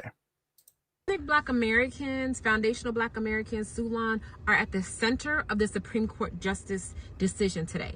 And what's pissing me off is every time I turn on a news station, everybody's trying to diminish our role in this entire thing. Because one thing is because a lot of people are immigrants, and a lot of immigrants are so jealous of the fact that we are Americans. And even just like Sotomayor. So I was watching the attorney talk to Sotomayor and say, listen, we are basing this on the precedence of the fact that this law of birthright citizenship was based on the descendants, the children of slaves. And immediately she like cut it off, switched it, and was like, well, also the gypsies. Who's talking about gypsies? Why are we talking about gypsies in America? Like, why did you deflect to gypsies? Why didn't you address the fact that, or have a counter to his point about ethnic Black Americans? And I've noticed that immigrants are so very, very, very, not all, but most are very jealous of our position in this country, because they hate the fact that people of our color and our complexion can have this kind of cemented place in a country that they want to be a part of so bad, and they're just not on some levels. And so what we have is we have white Americans who are just given, you know, carte blanche, because white Americans, this place was ruled and colonized for them specifically, right? And then you have us who were begrudgingly given citizenship because they know that they made us build this whole entire thing. We've been here for 4 or 5 centuries. We fought in every war. We're so entrenched in this country that they had to begrudgingly, and we fought for, give us this citizenship. So on one side you have white Americans who are just kind of given carte blanche citizenship. It's just theirs, okay? And then you have us who have with blood, sweat, and tears and labor are embedded in this country with citizenship. And it's in our Constitution. The Constitution was changed to incorporate us into the fabric of America because we are America, our ethnogenesis in America. And they're so salty. The immigrants are, so many immigrants are so salty about it. And even, so you hear all the news networks when they're covering this situation, they're all trying to like not talk about the core argument, which is the fact that it's about ethnic Black Americans, children of slaves, giving citizenship not to immigrants. It was never designed for immigrants. And this goes back to the statement where we have told immigrants time and time again, if it weren't for us, you wouldn't be here. And they want to have all these tropes and narratives and try to twist American history and say, oh, we would have been here, or these non-melanated people gave us citizenship, they gave us immigration. No, they didn't. They did not. They didn't. It was based on your immigration status. If you are a non-white male in America, the precedents came from us, ethnic Black Americans, hands down. That is why you are here, because they used everything that we fought for, and you tethered yourself and piggybacked and jumped on our backs to get it. And we fought for you, and we try to help you until we realize how anti-Black a lot of you guys are. And so now we're quiet. If this was 10 years ago, we would be up in arms trying to help you, trying to fight for you, and now we're quiet. Now, I don't know what they're going to rule. It seems like, you know, it's going to be a hard road to get this passed in the Supreme Court, but Trump has pulled rabbits out of his hat before. And this is what I want us to understand. You have to, ethnic Black Americans, you have to have pride in your culture and community, because you have to understand that everything we have and everything that these people have in this country is off of us. This includes the non-melanated, because we built this country, okay? It includes every other group that comes to this country because we set the precedents for them to come to this country. And you need to stand up and start gatekeeping. It's funny to see the gingers and everybody like saying, oh, we're Black now because we're gingers. It's cute, but it's not, we need to gatekeep, okay? We need to stop letting everybody come in, because look at the silence of supposedly your allies, these people of color and all this stuff, where they don't want to give you, your ancestors, any credit for them being in this country. They don't even want to talk about it. They don't even want to give us the credit when it is the center, it is the foundation of the entire argument. And they don't even want to mention it or talk about it. Sotomayor started talking about gypsies. So listen up. The Constitution. Respectfully, I think what we have are lower courts making snap judgments on the merits that ignore the fundamental principle of the 14th Amendment, that it was about giving citizenship to the children of slaves, not to the children of illegal immigrants who really were not even a very discreet class at that time. And that's the sort of argument that deserves people in Congress who argued against the 13th Amendment just because of that. Some people who argued against passing the amendment just because of that, because it would give citizenship to gypsies.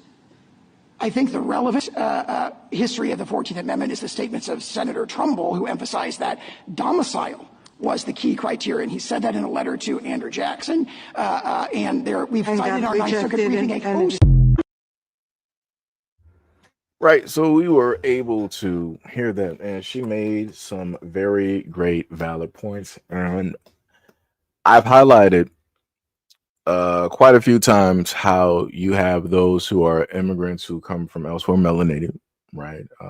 Islands or those maybe from the UK or Africans that came directly, went to the UK and came here, or fled Africa and moved directly to Canada, then came here. Any which way, they came here, and they still decide that they want to speak negatively on Black Americans as if we're just not it, as if we just have not been here, as if we got here when they got here. And it's like, no, it's not the same thing. It's not the same thing. And as she said before, it's a lot of them that don't want to give Black Americans the credit, even though we have the history to show what it is that we've done, been through, and everything of the sort. Like it's some crazy work to see those out there so thankless and wanting to lay claim and also trying to dismantle or throw a wrench into the fight of Black Americans and how it is that we are trying to get what we deserve directly from this country, just as everybody else has gotten what it is that they deserved from this country. Like, it's crazy. Everybody else is able to get a form of reparations or some type of healing. But when it deals with Black Americans, literally the whole world is telling Black people, no, you're not getting anything. You don't deserve anything. You didn't build anything. You didn't contribute to nothing. That's some crazy work. When the whole world is sitting up there going to one group and sitting up there saying something, you might want to look at that, because the whole world can't agree on nothing else. They can't agree on, they can't agree on lines when it deals with like land. On They can't agree with religion. They can't deal with the ages of marriages. They can't agree on nothing. But magically, the whole world, everybody on the planet, when it deals with the topic of reparations to Black Americans, everybody can unanimously agree. Huh? Not now we having a world peace moment. That's what we're doing. The whole world is seeing eye to eye on this? Nah. Like I said, there's something more to it that people got to pay attention to. That's a problem. There's two things that I've seen the whole world literally team up on and be directly okay and come to a common agreement. Number one has to be the Antarctic Treaty, where the whole world is like, hey, we'll have wars and stuff all over the rest of the planet, but this is just one place where everybody from all over the planet, no matter our disagreements, we will come here. We will work as, scientists. We'll do all of these, secret, top secret, experiments and all of this stuff. We'll just do that. We're not going to war no matter what's going on politically or religiously, in the world. Secondly, has to do with reparations with Black Americans. Crazy work. Diabolical. And this is happening in real time in 4K. 4K, people, in 4K. But people just not paying attention. Not paying attention at all. So now, speaking of not paying attention, we are going to go into two videos. Technically three, but it's going to be a 2-in-1 when it deals with the video that's about to play. And the Black woman that you see here is going to talk about, as you can clearly see, 18,000 people have HIV in Philadelphia. We're going to get directly into that, but I'm going to wait until the second woman speaks to get to one of my main points. Let's go. Over 18,000 people have HIV in Philadelphia. Over 40,000 people have HIV either in North Carolina or South Carolina. I'm not sure. It's one or the other. I'm not sure. But I just recently saw a video of a girl saying that it was recorded to have, I believe, over 200,000 people had HIV in Texas. And the girl was saying like it was a big event that happened. A lot of shit was going on. A lot of people got tested after that event. And 200,000, they recorded 200,000 people. 200,000 people. I just keep on saying it because my brain keeps on getting fucked up by it. Have y'all seen that video about that girl who came on here to let everybody know about the massive HIV outbreak that's taking over Pennsylvania and Texas right now? And I'm talking about cases in the 100,000s. Yeah, I decided to do my own little research. And when I tell you that being celibate has to be the best thing that I unintentionally did for myself, because it's scary out there. It's scary out there. Like, I think that it's about time that all of us women get on PrEP. As of 2025, the cities with the highest HIV rates in the United States are New York City, Miami, Florida, Atlanta, Georgia, Chicago, Illinois, and Washington, D.C. Now, I took it upon myself to go and screenshot the 20 cities with the highest counts of HIV and AIDS in the United States. This is recorded from 2024. What I had shown you before was where we're at as far as the cities with the highest rates of HIV in 2025. The new updated version or the updated list will be provided probably around the same time this was published, but I'm going to post them. And look behind me to see if your city is on this list. Starting at number 20, San Francisco, Oakland, Berkeley, California. Look at the rates. Next, we have San Juan, Carolina, Puerto Rico. I can't say the last part, but here's the rates for you. Los Angeles, Long Beach, Glendale, California. There's your rates. Now you have Columbia, South Carolina. West Palm Beach, Boca Raton, basically Florida. There you go. Jackson, Mississippi gets number 15. Newark, New Jersey is number 14. Washington, Arlington, Alexandria, D.C. area has number 13. Memphis, Tennessee is at number 12. Baltimore, Columbia, Towson, Maryland at number 11. Baton Rouge, Louisiana for number 10. New Orleans, Louisiana at number 9.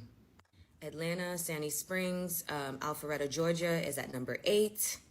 New York, Jersey City, New York is at number 7. San Francisco, San Mateo, Redwood City, California is at number 6. Philadelphia, Pennsylvania at number 5. Miami, Fort Lauderdale, Pompeo Beach, Florida is at number 4. Look at the rates. New York, Jersey City, White Plains, New York is at number 3. Miami Beach, Kendall, Florida, number 2. And I'm going to bring you guys to number 1. At number 1 is Fort Lauderdale, Pompeo Beach, Sunrise, Florida. Look at these numbers, bro. If you're a straight woman, if you're a bi woman, if you are a poly woman, if you are a lesbian queer woman that happens to still date women who deal with other men, please start thinking about getting on PrEP. If you're sexually active, start thinking about getting on PrEP. A lot of people wanted to clown Tamar Braxton when she admitted that she takes PrEP, but we know how DL culture is set up, especially within the male gay So community. look at who she's It's a different blaming. type of, you understand, suppression, where they won't even get on medication like PrEP, even though it would be to help them and to keep them safe from diseases like this. They're not going to get on it for the simple fact that they associate it with being a gay drug. They won't even protect themselves, okay? And they'll still go out and do what they're doing with other men who are also not protected. And because they still want to play this whole DL part, they're going to still get with women. They're still going to have sex with women, hell, create life with women, all to try to make it seem that they're straight when they're not. Whole time infecting every woman, every person, not just the women, but even the out men that they deal with. They're endangering every single person that they get into sexual contact with. Please start thinking about getting on PrEP, because it's scary out there. So that's why I wanted to sit up and wait until this woman is done, because I hate conversations like this because it's very disingenuous. Because whenever I happen to cover topics like this, I happen to get the comments that people like to say all the time, well, if black men would be sitting up there doing, this is the main thing I want to sit up there and listen, and this is how disingenuous this is. I've been online for a long time, right, beyond social media. And the craziest things that you would see on a lot of black women's profiles that are hidden in the darkness, you have black women out here that will mess with quote unquote gay men or seek them. You got black women out here that will mess with bi men and seek them out. You have black women that will mess with trans men and seek them specifically out. You have black women out here that will seek out a variety of these types of men, the same ones that she's out here putting all 100% of the blame on. Because I want people to pay attention. She's like, hey, if you're a black woman out here, if you're in a lesbian or a queer relationship, if you're bi, if you're straight, you got to be very wary and concerned, directly about these men out here because they're on the DL and all this other type of stuff. She's making it seem as though this is how disingenuous this is. She's making it seem as though that all of the black women out here are just straight. She's making it seem as though that all of the black women out here are just honest about what it is that they believe in sexually, when they're not. Because there have been countless women that I've talked to that have stated that in the workplace, you have women that don't state their sexuality openly, but they try to basically fill out other women by trying to lightly touch the shoulder or the arm, brush up against them a multitude of types of ways, and all of the stuff that women say that men do is creepy. Women are doing that to other women in the workplace to try to fill them out to see where it is that they are. But like I said, you're not going to hear a lot of black women talk about this, because the only ones that are problematic, the only ones that specifically do the most harm and detrimental to black women is black men. Because the only warning that she gave was dealing with black men. For me, I would have sat up there and, just like I've said it in other videos before, I'm like, yo, black women out here, like, yo, realistically, it's both parties that are out here infecting, going to and from, and doing all of this reckless stuff.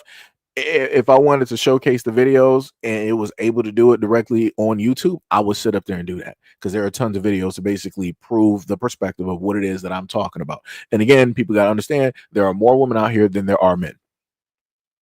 And you also got to understand that if there are more women than men, that also means that women are sharing the same men. But nobody wants to talk about that. Nobody wants to look at that whole thing. No, like I said, when it comes to these conversations, when it deals with online, I see a lot of women not wanting to take the responsibility of their own bodies. I could have sworn it was a moment in time, and I covered this a long time ago, the whole thing of my body, my choice, and all this other type of stuff. You're right. So now when something happens, you got this HIV outbreak.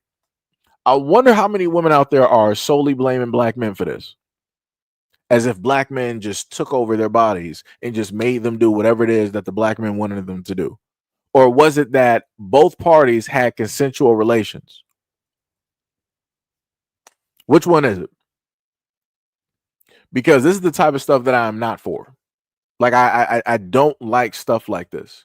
Like I said, she's not wrong in the sense that you have dudes that will hide their status, dudes that are not taking any medication, dudes that are on the DL. Yeah, cool. Got you. But to try to make it seem like this is only stemming directly from black men and black men are the causation of it is completely crazy, because you got women out here that are literally passing this out to any and everybody that they get in contact with, because they don't want to be the only ones out here with it. I didn't cover stories like that when it dealt with somebody having HIV, somebody who had some STDs directly out there, such as like gonorrhea and things of that nature, and stupidly proud to be spreading this to other people.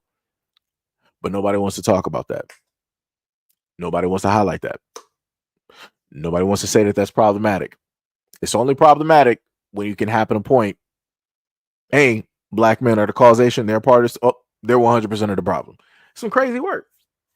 Crazy work. And from my angle, the main thing that I've tried to at least tell black women out here is, y'all need to start moving differently. Y'all need to start moving safely. Y'all need to start wrapping up. Y'all need to start sitting up there, managing your charts. Go get a my chart and all this other type of stuff.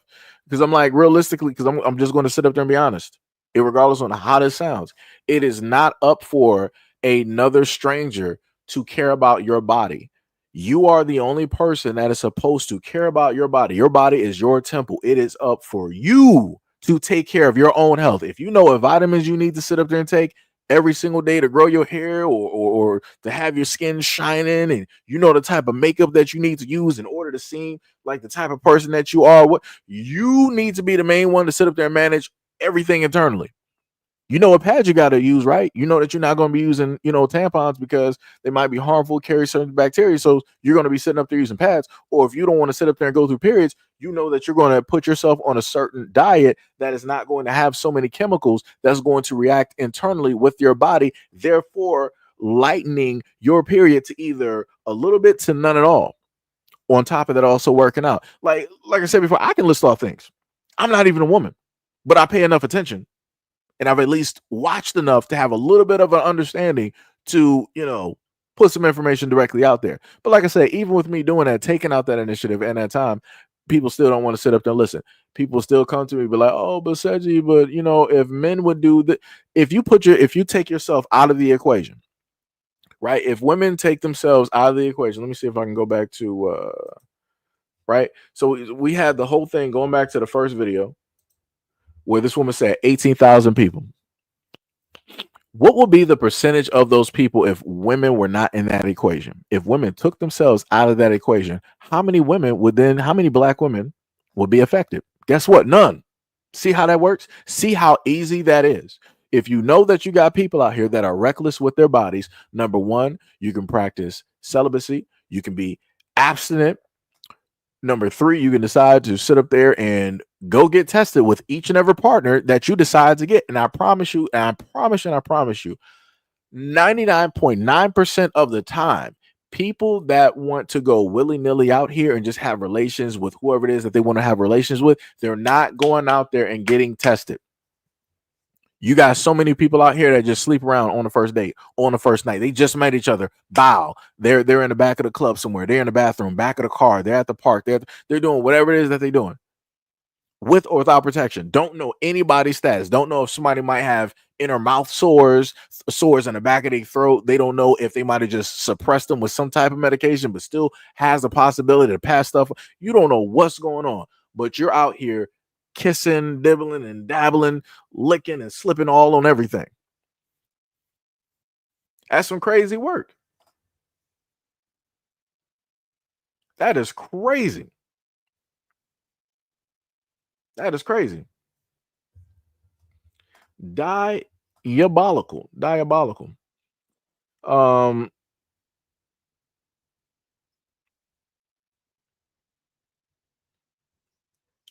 Wait, what? Well, because I had to see what Shan was talking about. What was that? Brother, see, that's how I'm going to start talking. Brother, what are you talking about? So Gina said that here you go with the black men bashing. Brother, what are you talking about? The black woman bashing. How am I bashing black women? When the main thing that I'm sitting up there stating is that the best policy to go about the situation is to equally distribute the blame on both parties. It takes two to tango. You yourself, if you're a woman, you yourself cannot catch an STD if you're not with another person. Common sense. If you're with another person, your chances are that much more likely to catch an STD. Do you see how that works? Do you see how I'm sitting up there saying that, hey, it takes two to tango? Both parties are in control of their own bodies. Both parties are in control of their own health and their sexual health. But you're like, oh, you're sitting up here doing is blame black women. No, I'm distributing the blame evenly. I'm not going to go out here and just simply blame, oh, yeah, it's all black men's fault. It's all black men's fault. So you mean to tell me that black women are educated, they are smart, they are knowledgeable, they know about their bodies, but the one time where black women seem to basically fall off the map is when it deals with, sexual status, when it deals with the STI or the STD status. That's the moment in time that people fall off. When it means that you need to go get your partner tested immediately, that's the moment in time that all of that intelligence, that knowledge, all of that college, it just goes to the wayside. Nah, I don't got no time for that.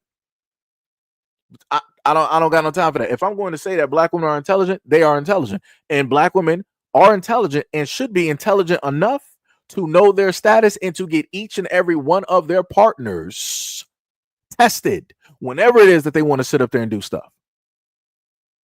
That's some crazy work.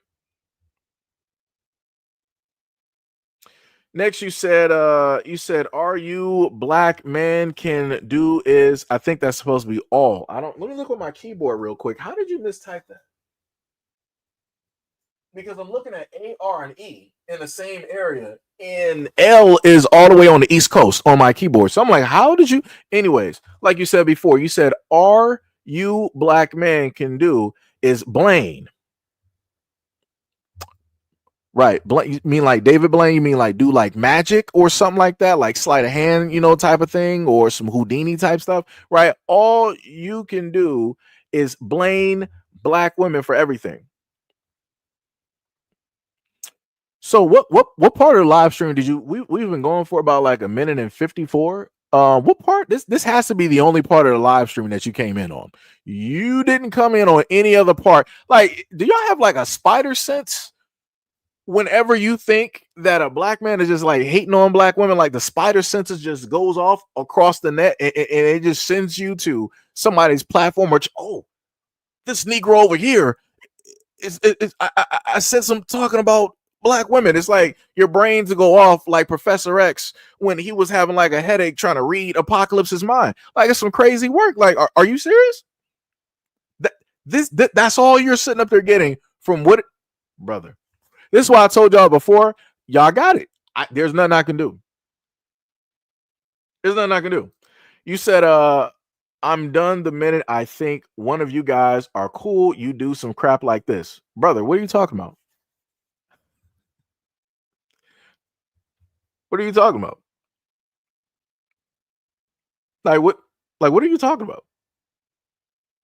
Like that's some diabolical work right there. Like I said, for anybody that wants to question at any point in time why it is that Seiji might not do things or videos in a sense surrounding black women, this is why. Because you got people, I got to choose my words lightly. You got people out here that just don't want to sit up there and listen. You got people out here that don't want to sit up there and pay attention. Don't want to pay attention at all. Don't, just are gone. That is crazy. That is diabolical. That is 100% diabolical. 100%. I'm like, Lord have mercy. Yo, what is up, Gail? What is up? Much love, respect, and appreciation. That's crazy. That is crazy. Like, what? Like, like I said, I don't really got faith in a lot. I really don't. I'm just gonna be honest. I really don't. I really don't. Because I'm like, the craziest part is that it shows that a lot of people have never been raised or had a very important man directly in their life. And it really shows how a lot of women cannot just sit and have a conversation with a man. Just like look past words and pay attention to the actual topic, the actual conversation. Because within everything that I'm saying, I literally gave a multitude of solutions. But do you think that somebody like Gina would hear something like that? Nah, they ain't trying to hear that. Because they don't want to be accountable. They want to be responsible. They don't want to have no acknowledgement of any type of fault that led them to a certain situation of catching an STI or HIV or whatever. Like, it's crazy. Like, I myself, even in my own life, when I was younger, I tried to sit up there and tell young girls, I'm like, yo, you got to sit up there and like wrap up. You got to make sure to have your own stuff directly on you if you're going to be doing this so you don't get pregnant, all this other time. Nobody wanted to listen. And I'm sitting up there seeing people walk around the corner of the local store near the high school with a baby carriage. And I'm just sitting up there looking, and she's looking at me with her head and her eyes down to the floor. And I'm like, yeah. I'm like, that's on you. You the one that messed up. You the one that led yourself to that choice because you didn't want to pay attention to what people told you.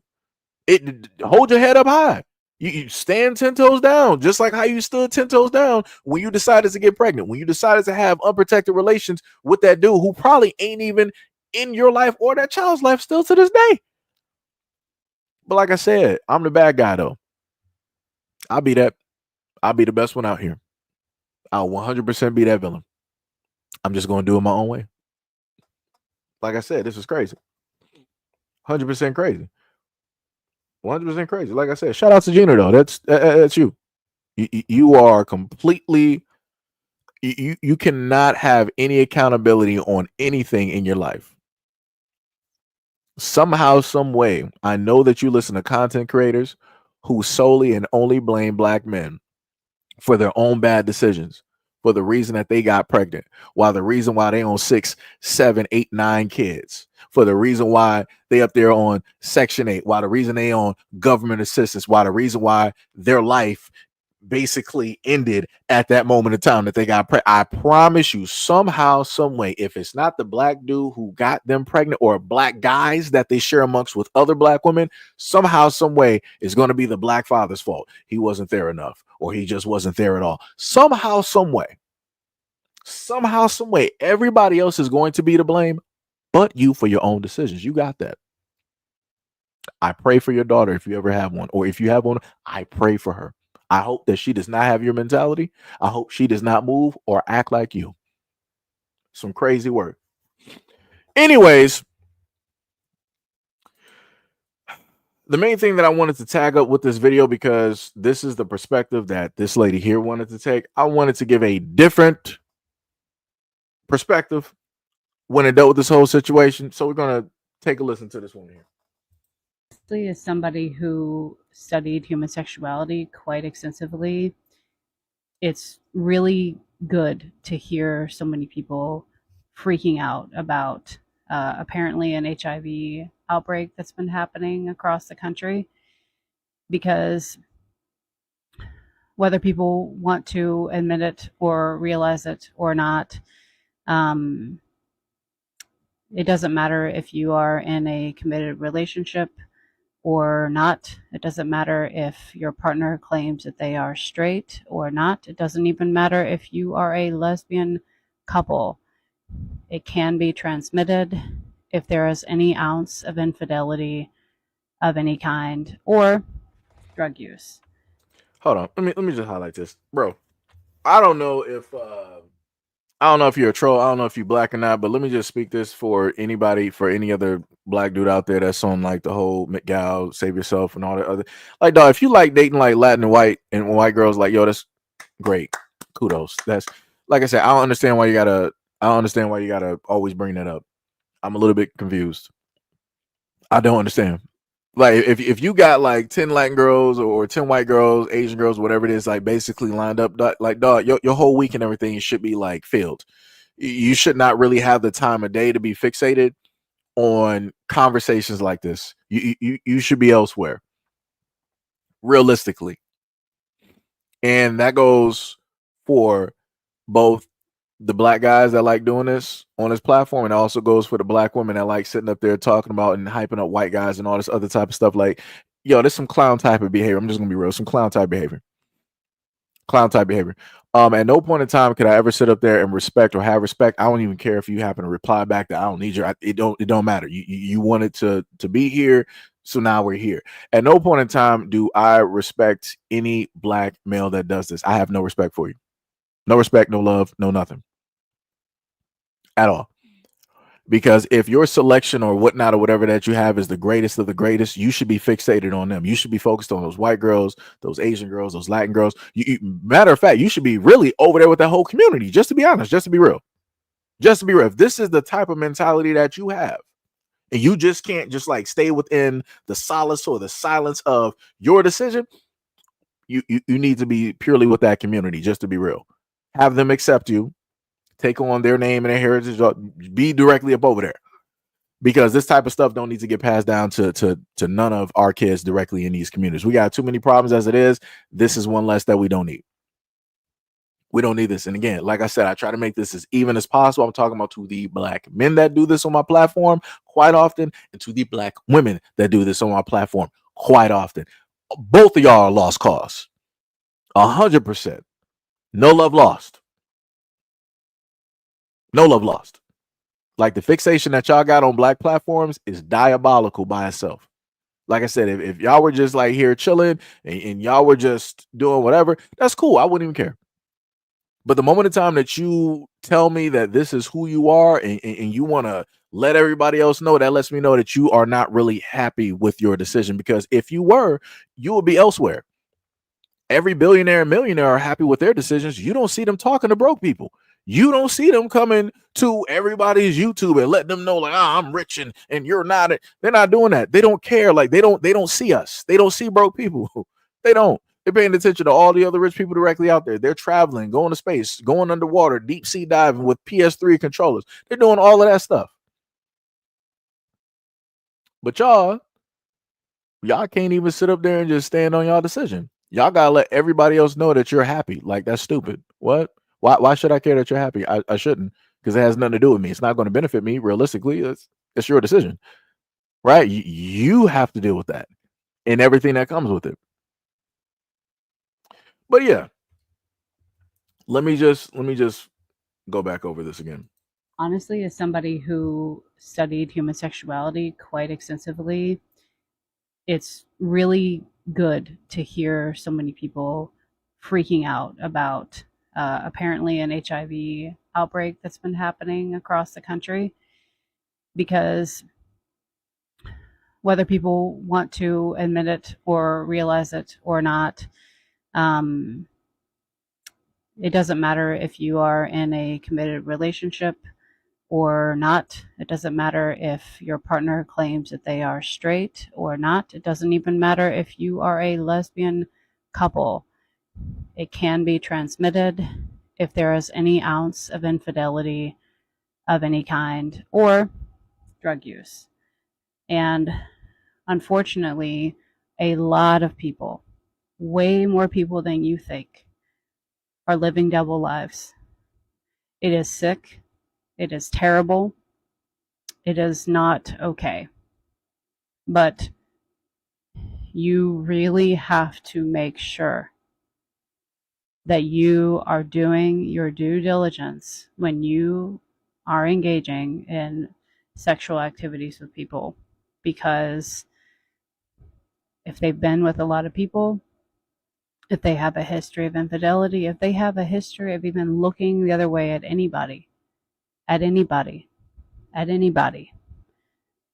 you cannot and you should not trust that they will not end up giving you some form of sexually transmitted disease later on. I have seen it ruin lives. I've seen people that I've known kill themselves because of this. And unfortunately, I am related to somebody who knowingly spread HIV to so many people across Europe before it was a really big deal. Please think, protect yourselves, and there is nothing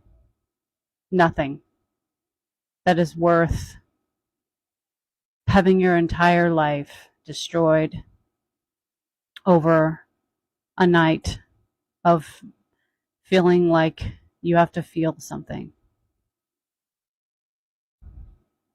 There's something deeper going on that you need to heal from. Learn to protect yourself, learn to trust your instincts, and learn to pay attention to people's patterns. There are very few things in this life that truly, truly matter. And if you unfortunately end up in a relationship with somebody who gives you something that you have for life, you have it for life, and there's no going back. Please take this seriously. Get on PrEP, as people are saying. But I don't know. That's my PSA. Have a good day. So notice how it is that she decided, as a Caucasian woman, notice how it is that she spoke about it. Now, very easily, she could have decided that, oh, I'm going to sit up here and just blame, the white men, all for this. And she didn't do that. She said people. She said people need to PrEP. People need to be safer. People need to get tested. People need to be worried. It's great that a whole bunch of people are concerned. Notice how it was just a blanketed statement. It was pretty much balanced. But now in the reverse, when you go back to the previous video that I showed you, specifically the only danger directly out there, right? The only Over danger directly 18,000 out people. there when dealing with this video just so happens to be black men. Like I said, it's a difference in messaging. It's a clear cut difference directly in messaging. The previous woman could have did everything in her power to sit up there and blame the men of her community and to drag them through the mud and do all of this. She did not take that road. She wanted to make sure that everybody understood that, hey, this is something that any and everybody can get, that any and everybody can catch, that any and everybody can pass to another person. This is not just for any one specific group and or people. This is about everybody who decides to be sexually active directly out here in these streets with another adult, another human being. But like I said before, people don't want to pay attention to the messaging. People don't want to pay attention to the messaging. And this is why I keep trying to tell people this is where a lot of stuff get lost. This is where a lot of stuff get lost. A lot of stuff get lost. Some crazy work. Crazy work. Yo, Ishmael, what is up? What is up? You said affects all ethnicities and all genders. Yeah. Yep. Dorsey said, and they spreading diseases from the brothels. Ishmael said, education levels, socioeconomic backgrounds. Golden Brown said, what if there's a small group of people, about 500,000 that wanted to destroy everybody else on the planet so they can have the world to themselves? It's nothing you can do because you would have to be able to find and identify who those people are. And also their contributors, because even if you just got those 500,000 people, you got some other people that will align directly with them, even if it means the detriment, even at the detriment of them. That's how crazy it is. Let me see. D Money said, can't go down on everyone. I mean, this is the thing. Again, people got to get tested. This is the main thing that I've advocated for years. I've been trying to tell people like, yo, go sit up there and go get tested. Go, get a my chart. Go take your partner. Go wait. Well, in Detroit, it was like Herman Kiefer, but I think that closed down. I forgot. But wherever you go to get tested, go there with your partner and get tested. I'm talking about especially if you're not in a relationship just with one person. You want to go out there and get tested. If you're dibbling dabbling with multiple people, things can sit up there and happen. Like I said, people do a lot of stuff directly out here. People be in a lot of different situations. Again, I ain't judging. I'm just sitting up here saying that if people gonna be, partying and doing this and doing that, you want to sit up there and go out there and get tested. That's it. You wanna go out there and do that. If anything, people should have learned that from what was that, the Cassie and Diddy trial. Not sure of how many people are actually paying attention to that. Some crazy work out here. Let me because I want to switch this real quick.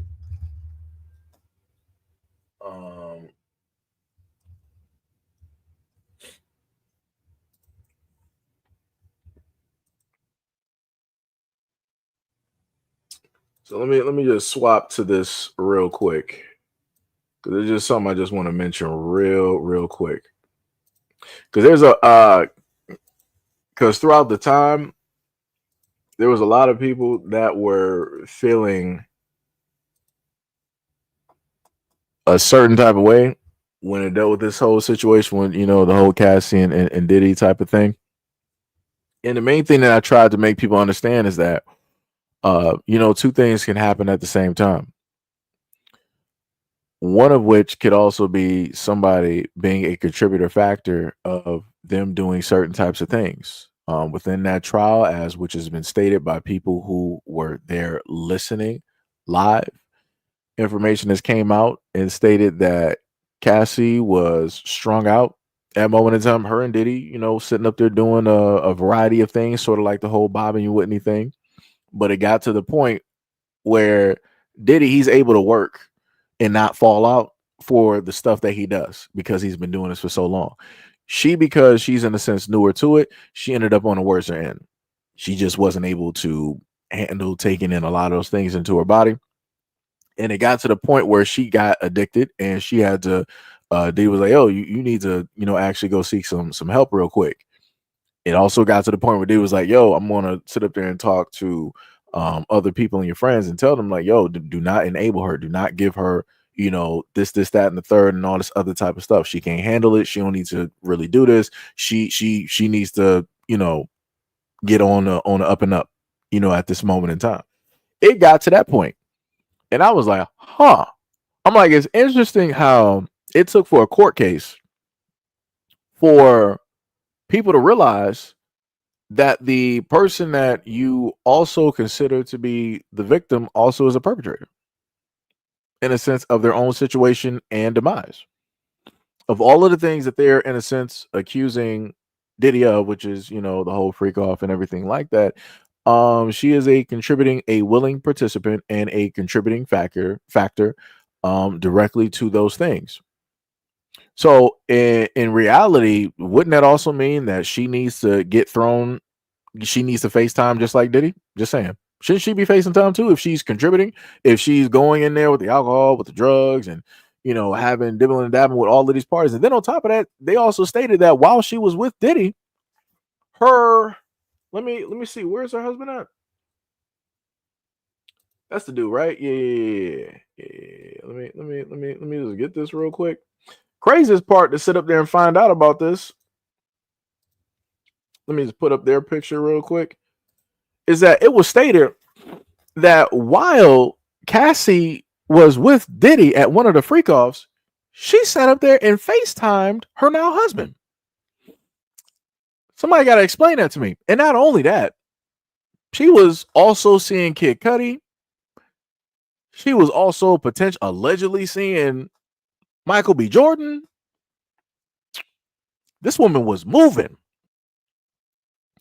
And still to this day, there are fields of women like, oh, she is a victim. She is this, she's that. Oh my God, I feel so sorry for that woman. Is a willing participant just like Diddy. Ain't nobody innocent in this situation. Ain't nobody innocent. Diddy ain't innocent. Cassie ain't innocent. Nobody's innocent. Ain't nobody innocent. Like this is some crazy work. It's crazy work. That is diabolical.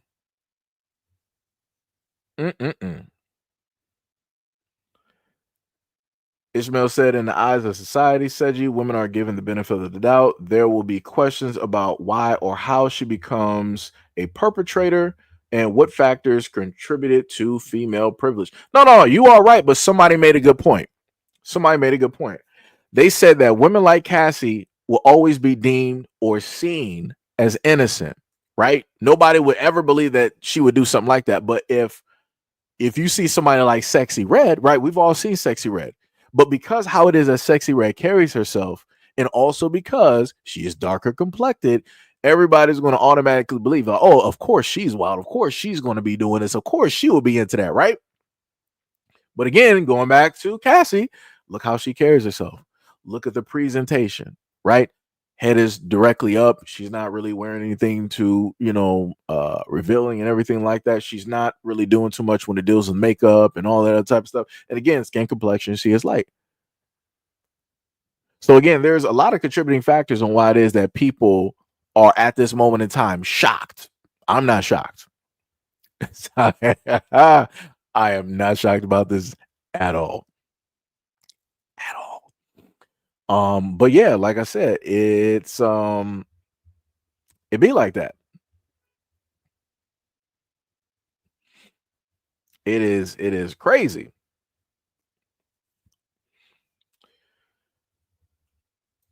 You said that she was under Diddy's coercive control. She is a victim.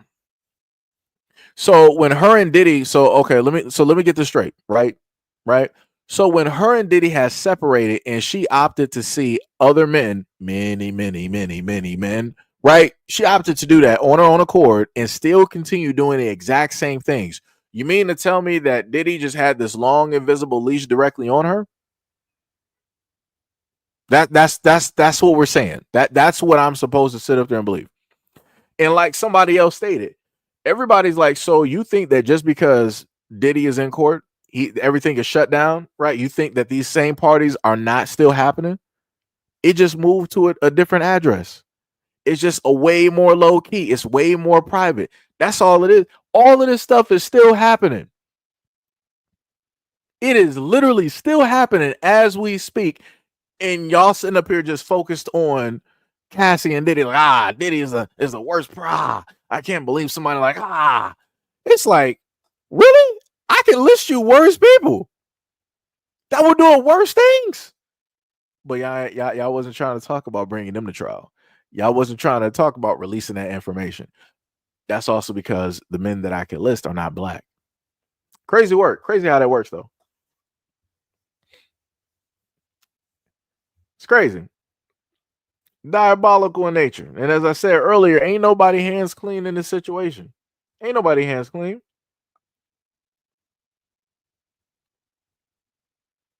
Yeah, it was like I never felt sorry for Cassie from the start. It'd be like that. It'd be like that. Be like that.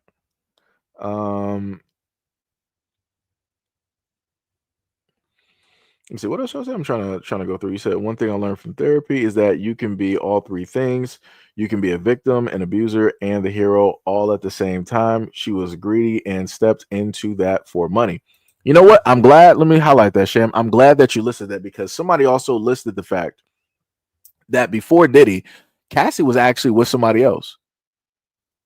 And she opted to jump out of that relationship once she saw an option and an opportunity to be with a guy with power. Like I said before, regardless of what people say, women love and respect men with power, especially if it's a dude that got billions of dollars. Oh, that woman is like, I'm set. All I have to sit up there and do is lay down the groundwork and basically do whatever I got to do to prove. And I don't have to worry about nothing for the rest of my life.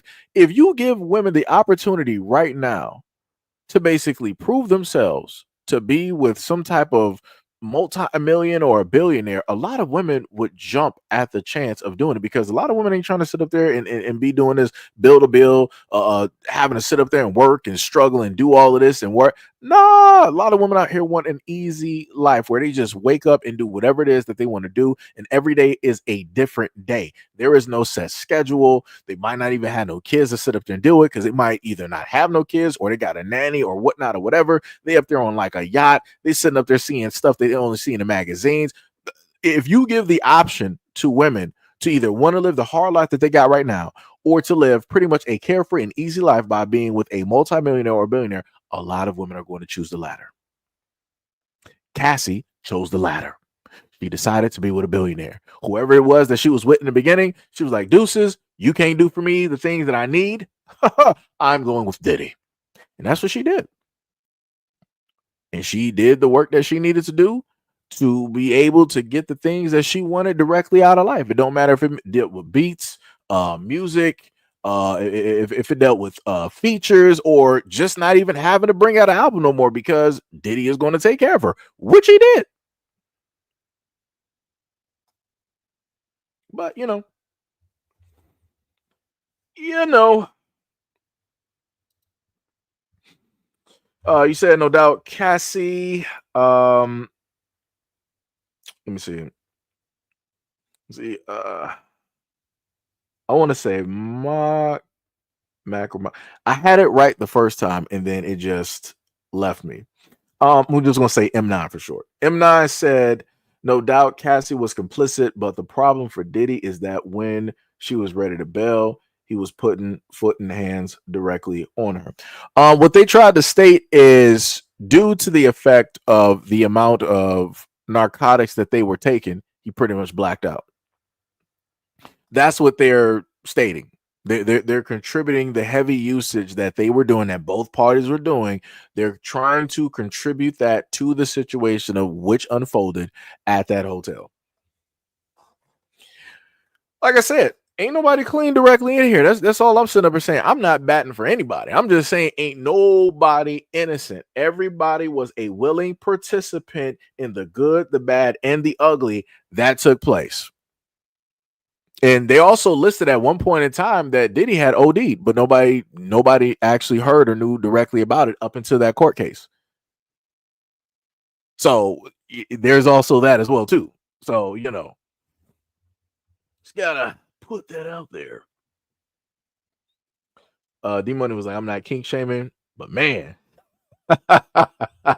yeah, I gotta sit up there and pull. What was the? I gotta pull applause. Like that dude got up there. He was like, "Yo, I thought I was really doing something out here."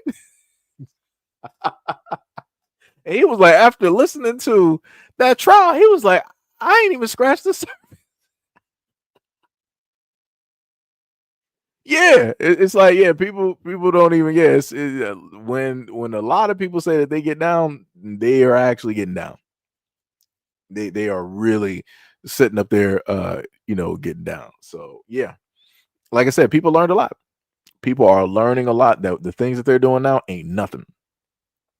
Ain't nothing. I hope people ain't stupid enough to try to want to match up to that, because I'm like, that's stupid. Like you don't want to do that. That's not what you want to sit up there and do.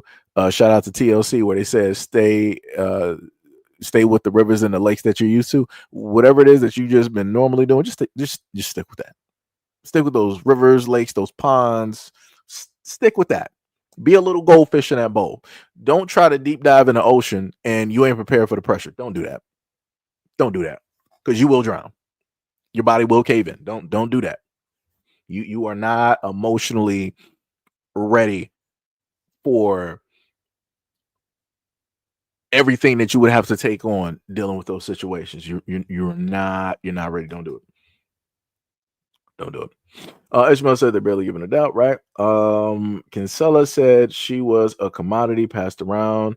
She is a victim. She was literally stating herself how even after the fact of Diddy trying to get her straight, that she was opting to delve right back into the same narcotics that got her into certain positions. Look here, I don't got no time for this. For all of y'all out there that want to just specifically look at her as a victim, cool, whatever. That just tells me that you are not with people actually acknowledging their faults. She's, like I said, she's on the stand literally stating the things that she contributed to, and y'all out here, she's a victim. Okay. That's crazy. Yeah. Ishmael said them cats like Michael B. Jordan and them better get tested. Yeah. I mean, I'm pretty sure with a lot of money and stuff and how people be sitting up there moving, I'm pretty sure people are. And this is the other thing too. The other thing I want people to also be aware of, if you happen to look at a lot of celebrities, you always will notice that their circle is small with the people that they deal with. They never really, or very, very rarely, will they deal with outsiders, right? The only outsiders, in a sense, that celebrities will deal with are other people in sports. So you might have a dude that's in like the NBA or a guy that's in the NFL, right? You may see them with some of these celebrity women or whatnot or whatever. So it's usually guys in the NFL, the NBA, or rappers. That's usually how that works, right? Or movie stars, stuff like that. Those four avenues.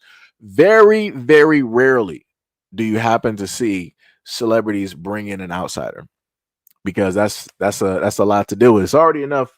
What celebrities are dealing with, they manage that, right? They got the best doctors, they got the best suppressants, best medications, best everything that you can buy.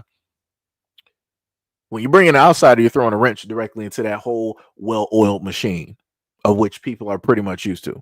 Like, that's an unknown variable. You don't know if that person is still going to be dibbling and dabbling with other people on the outside realm or what have you, right? So like I said, it's a lot. It's a lot. Dorsey said, why can't I be a billionaire? I will buy an old surplus Jeep aircraft carrier.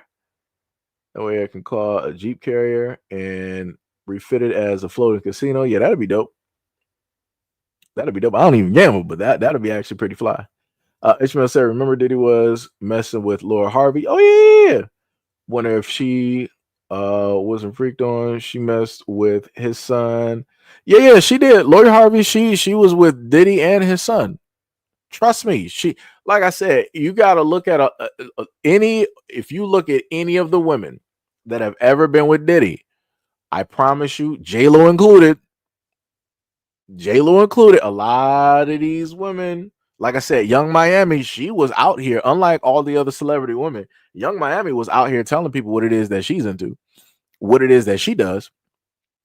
But like I said before, people want to say like Cassie, oh, she was a victim, this, that, and the third, right? Because of the video at the hotel, right? But if you take that video out, are people still going to say that Cassie's a victim? Yep.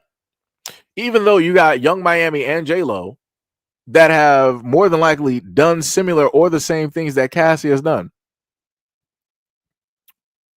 Crazy. Cassie even sat up there and tried to vent to Nicki Minaj about the whole situation dealing with Diddy. And she said that Nicki Minaj told her, stop crying about it. It's, it's a part of the job. Ooh. So you got a successful multi-millionaire female rap artist telling you this is what comes with the territory. Stop crying. Well. It's crazy. It's crazy.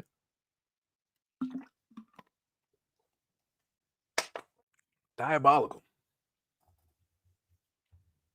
Sam said the long game had her checkmated. She went in thinking that she could get some money. She went as far as she could, not realizing the devil came calling for his 10%. Ishmael said the Harvey ended with Michael B. Jordan. Coincidence. Regardless of the shade, the white people, they're all black. I don't know what you're talking about. I don't know what you're I find it very odd out of all of the timelines that I've ever been able to at least be in or part of or at least hear about. This is the only timeline of which where I keep trying to see people say that, oh, white people are black too. We're not doing that. We're not doing that. You're off in a raft in the sea in the Pacific by yourself. I'm not sure if you're ever going to make landfall. Probably not. I'm not sure if a volcano is going to sit up there and get you. I'm not sure if it's going to be maybe like a typhoon, maybe some large waves or some sharks. I'm not sure what's going to happen, but you're not going to make landfall with this in hand. You're just not. We're not doing this. we're not. You're by yourself. Let me see what else we got. Ma said my hands may not be clean, but that video of him whooping her is pretty straightforward. Do they have the video of her chasing him down and beating him? Oh, Jesus Christ. Jesus Christ. Jesus Christ. Oh my God. Like I said before, nobody is innocent. Nobody is innocent. Like I don't understand how it is that people talk about equality, and I'm literally making the situation as equal as possible, that both parties had a responsibility and both parties were consenting and engaging in everything that took place. And somehow, some way, you guys are still trying to make a victim. This is crazy. This is crazy. This is crazy. You know how many times I done seen women end out in shootouts because they were dating a drug dealer, and then y'all want to come out and still sit up and say, oh, she's a victim. No, she's not. She's a willing participant because she seeked out a relationship with a drug dealer and she wanted to be a part of that fast life, a part of that power, a part of that money. But y'all want to still run around and call women like that victims, knowing the fact that they ran to those guys, knowing the fact that they are seeking them out. Come on, man. Like, what are we doing? This is why a lot of y'all daughters out here are lost. This is why a lot of y'all daughters, and I see them all the time, going for the wrong types of guys. And then y'all still come back, oh, they're a victim. What? Huh? What? Oh, my God. Jesus. Jesus. Third Eye said, we heard some women say it's better to cry in a Benz than cry in a Honda. Yeah, I know what you're talking about. I know exactly what you're talking about. That's some crazy work.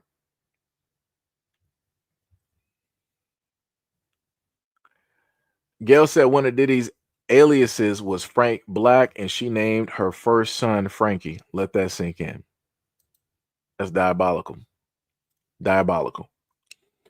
D Money said when Diddy gets out, there'll be another Cassie right next to him, and the same for R. Kelly. Yeah, like I kid you not, like there are women just sitting up there waiting their time. They're just like, yo, I'm not going to sit up there and be like her and complaining and crying and all this other type of stuff. Whatever I got to do to sit up there and make sure that my life is free, I'm doing that. Like I said, Young Miami was right there up until things started happening. Then she was like, up, I'm dipping out. I'm dipping out. I'm not going to say nothing, but I'm dipping out. Everything that took place and happened, I'm keeping my mouth shut. And she did that. And she's good right now. I'm pretty sure she is good at this moment in time. Like I said, I don't know the last time that Young Miami has actually came out with a record, but she got money though. I wonder how that is. Like I said, crazy work. Sham said the trophy wife life is not for me. That mansion would have a garden, some pigs, and chickens living in them. I'm too country for that kind of life.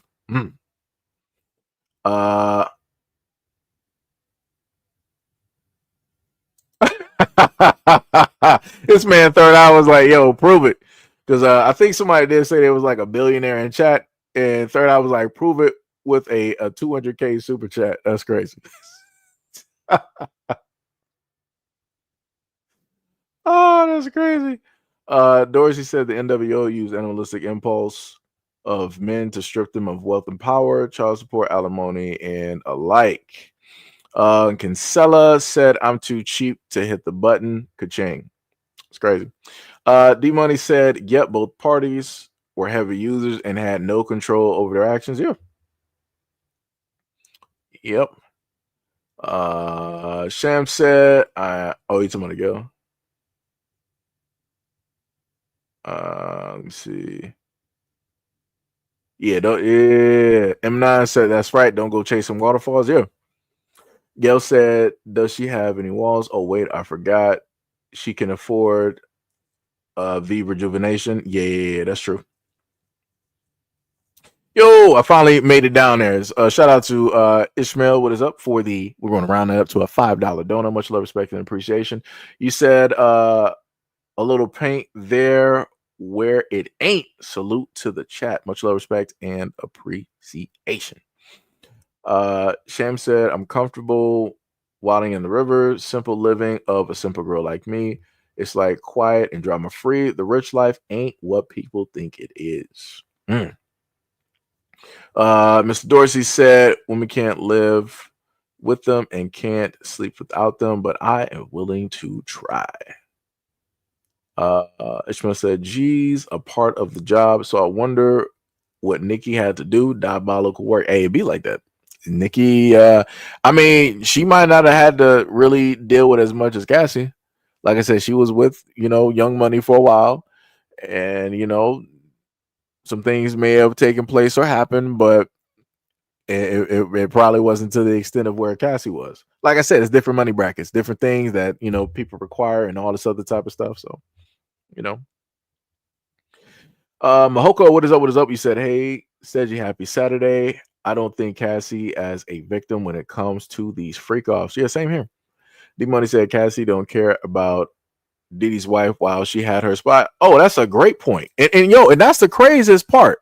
That's the one craziest part that a lot of women and other individuals want to consider Cassie to be a victim. How was she a victim when she was knowingly sleeping with somebody who had a wife at the time?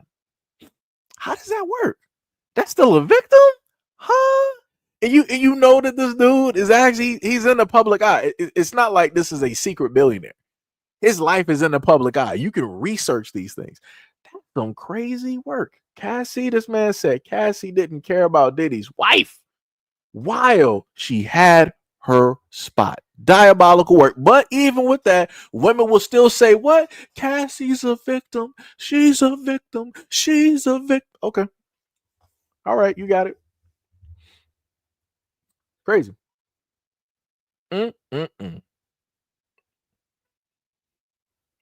Ishmael said, hold up, wait, she beat him down.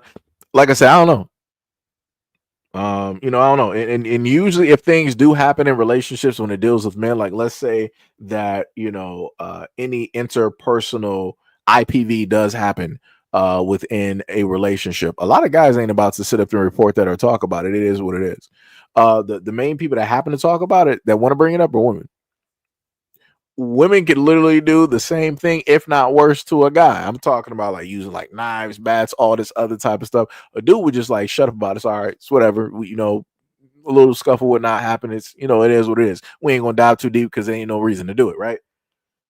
Let women tell the story. They're telling everything. And I'm like, so how are you going to be stating everything, but you're not going to state the things that you did specifically?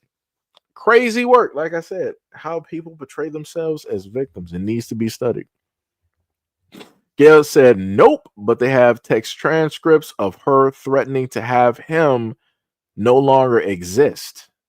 Ooh, that's crazy. I gotta, look up some more stuff on these trials. That is crazy. She's trying to pull a El Chapo. You think you want to threaten Diddy and get away with it? That's crazy. That is crazy. D Money said, do people realize Diddy is not on trial for hitting Cassie? Yep. I don't think people do, but Ishmael said, be careful, Seji. Allegations of victim blaming coming in hot. Yeah. Valerie said Cassie Ventura sold her soul to the Diddy. She was his personal star at those freak offs. Third Eye said, don't talk the talk if you're not going to walk the walk. Hit the super chat, folks. That is bars. Straight bars. Straight bars. Mr. Dorsey said, on the minicraft carrier, Jeep carrier, I would use the hangar below the deck as a casino, stage, restaurant, but the living compartment would be rented for 4 hours if you wanted to sleep / stay home. Got you. We got another troll directly in there. What else we got? Y'all will talk about anything but serious issues. This is why I love people like this, because he said, bro, no one even cares about y'all will talk about. Yeah, you just repeating the exact same thing. The crazy part that I love about people like this Jackson person, is that we can, if you clearly go, matter of fact, let me do it myself, right? Let me go in the back. Let me open this up and see what the time looks like, right, in the upper left hand corner of the live stream, right? So let me see if it actually tells me. Yeah, so even if I go and look at my own live stream, it tells me in the corner that we've been live for 2 hours and 41 minutes. But the clown of clowns that decided to show directly up, Kakarot, you are a clown, right? The clown of clowns decided to show up and wanted to state that we'll talk about anything but serious issues, even though we've already talked about some serious issues. Diabolical work. That's crazy. Like I said, it's funny how people just pull up to the scene and just announce themselves as idiots and decide not to even do any research. You can be an idiot, but at least do some research. You got 2 hours and 41 minutes, or I'm sorry, 2 hours and 42 minutes worth of footage, and you opt to lay claim to the stupid comment that you made at this moment in time, which is clearly highlighted, that you regurgitated quite a few times in my chat. That's some crazy work. It's either you are stupid or you're willfully stupid. Either which one, you're still stupid. And you decided to showcase that stupidity to me and everybody else here. Wow. You made no sense in anything that you stated in your incoherent rambling at any point in time. As a matter of fact, not only I, but everybody else is now dumber for now having listened to it. You get no points. As a matter of fact, I will take off a point directly from your team. That's where we're at. That's crazy. Mr. Dorsey said, to be honest, that V reconstruction is lame. They sew up the entrance, but it's still a cavern. I dated a woman that had this procedure. It's like entering a rabbit hole and finding a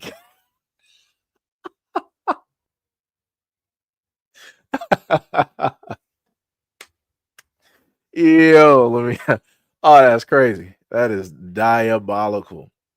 That is diabolical. And you know the funniest thing is, I might have to look up the stats on that. I would love to see what would be the stats on that type of reconstruction when it deals with the United States. The percentage of women that actually had that done. I would love to actually know that because I feel like those are stats that need to be known. And I'm not trying to hear people like, oh, but you got a lot of women out here that have kids. Nah, nah, nah, nah, nah. Because even when you've had women that have had kids, you know, things have still been all right. This is vastly different. Like you're sitting up here telling me that you're getting reconstruction because you had kids at the age of whatever, and now you're trying to put yourself back to you're trying to turn back the clock. Nah, buddy. Nah, nah, nah, nah. You're turning back the clock for more than just those reasons. You're trying to make yourself brand new, born again. We're not doing that. We are not doing that. You know, like I said before, it comes to a point in time where you no longer have a canal, and it's breached past the river. Now it's an ocean. Sometimes it's like that, and you just got to deal with it. So you got to sit up there and find more specific guys that may be able to deal with an ocean. It just be like that. Or better yet, you might just have to find an inanimate object that will match up with where it is that you are currently in your womanhood. That's all it is. Don't sit up here and decide to get some surgery to sit up there and lie. Nah, nah, nah. That's some crazy work. Because like I said, all of that, let you have another kid, all of that work is being undone real quick, and it's probably going to be brutal. Because again, your body wasn't supposed to be going through that. Once everything has changed, it has changed. That's the way that it was made. You're trying to reverse engineer some stuff. Like I said, people will figure it out though. It's like that. It'd be like that. Ishmael said, coming on another man's live and complaining about the discussion is wild. Yeah, it is. It's 100% wild. 1000%. 1000%. Like I said, stupid is as stupid does. And stupid gets highlighted on this channel because we got time. We got time.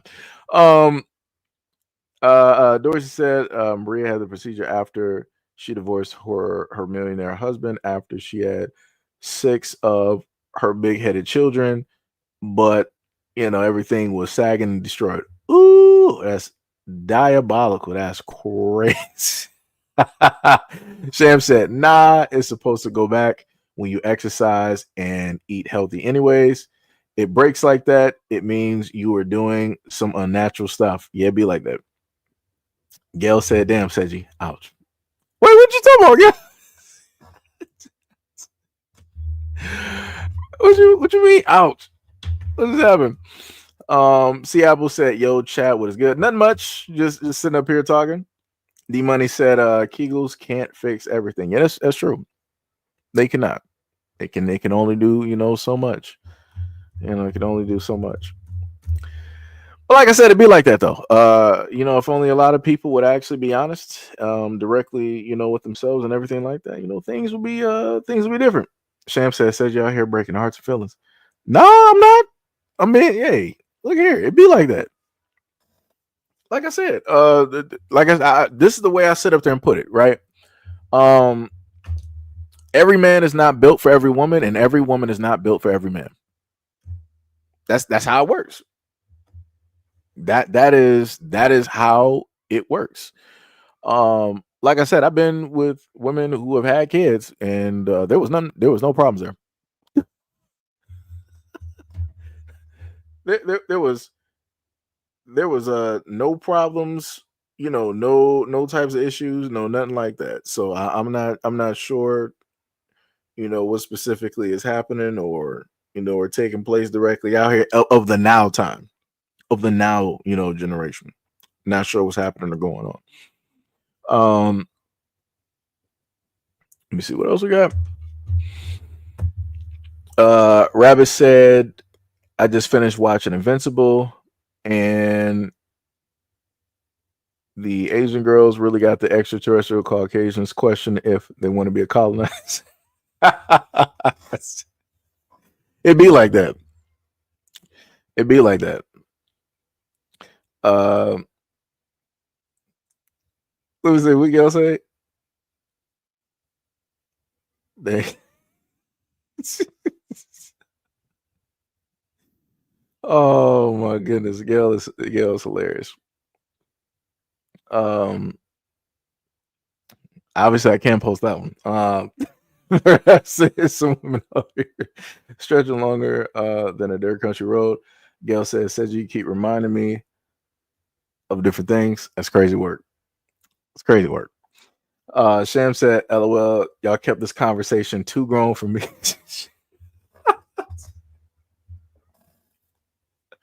First of all, Sham, you a whole grown adult. Whole grown 6 foot adult. Country, I might add, as you stated in the chat there. Seattle said macaroni and cheese sounds. Yeah. Macaroni and cheese sounds. Yep. That's what it'd be like. Be like extra cheese. Sham said, can we talk about video games? Oh man. You know the funniest thing? Normally, I swear to goodness, that would have been like Tippy saying something like that. So now, because I don't know where Tippy went, I thought I could have sworn she was here earlier. So now Sham is basically taking over for Tippy at this moment. It was like Sham said, yeah, this is too grown for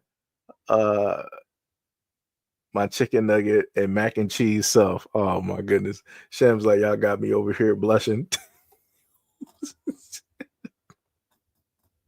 I was waiting for Mo. I was waiting. I'm like, yo, this conversation been going on for so long, and I ain't seen nothing from the silent assassin himself, Mo. And this man pop up into the comment. Of course, this man with the comments. This dude right here, crazy. And this is why we cannot show comments directly in the on the live stream.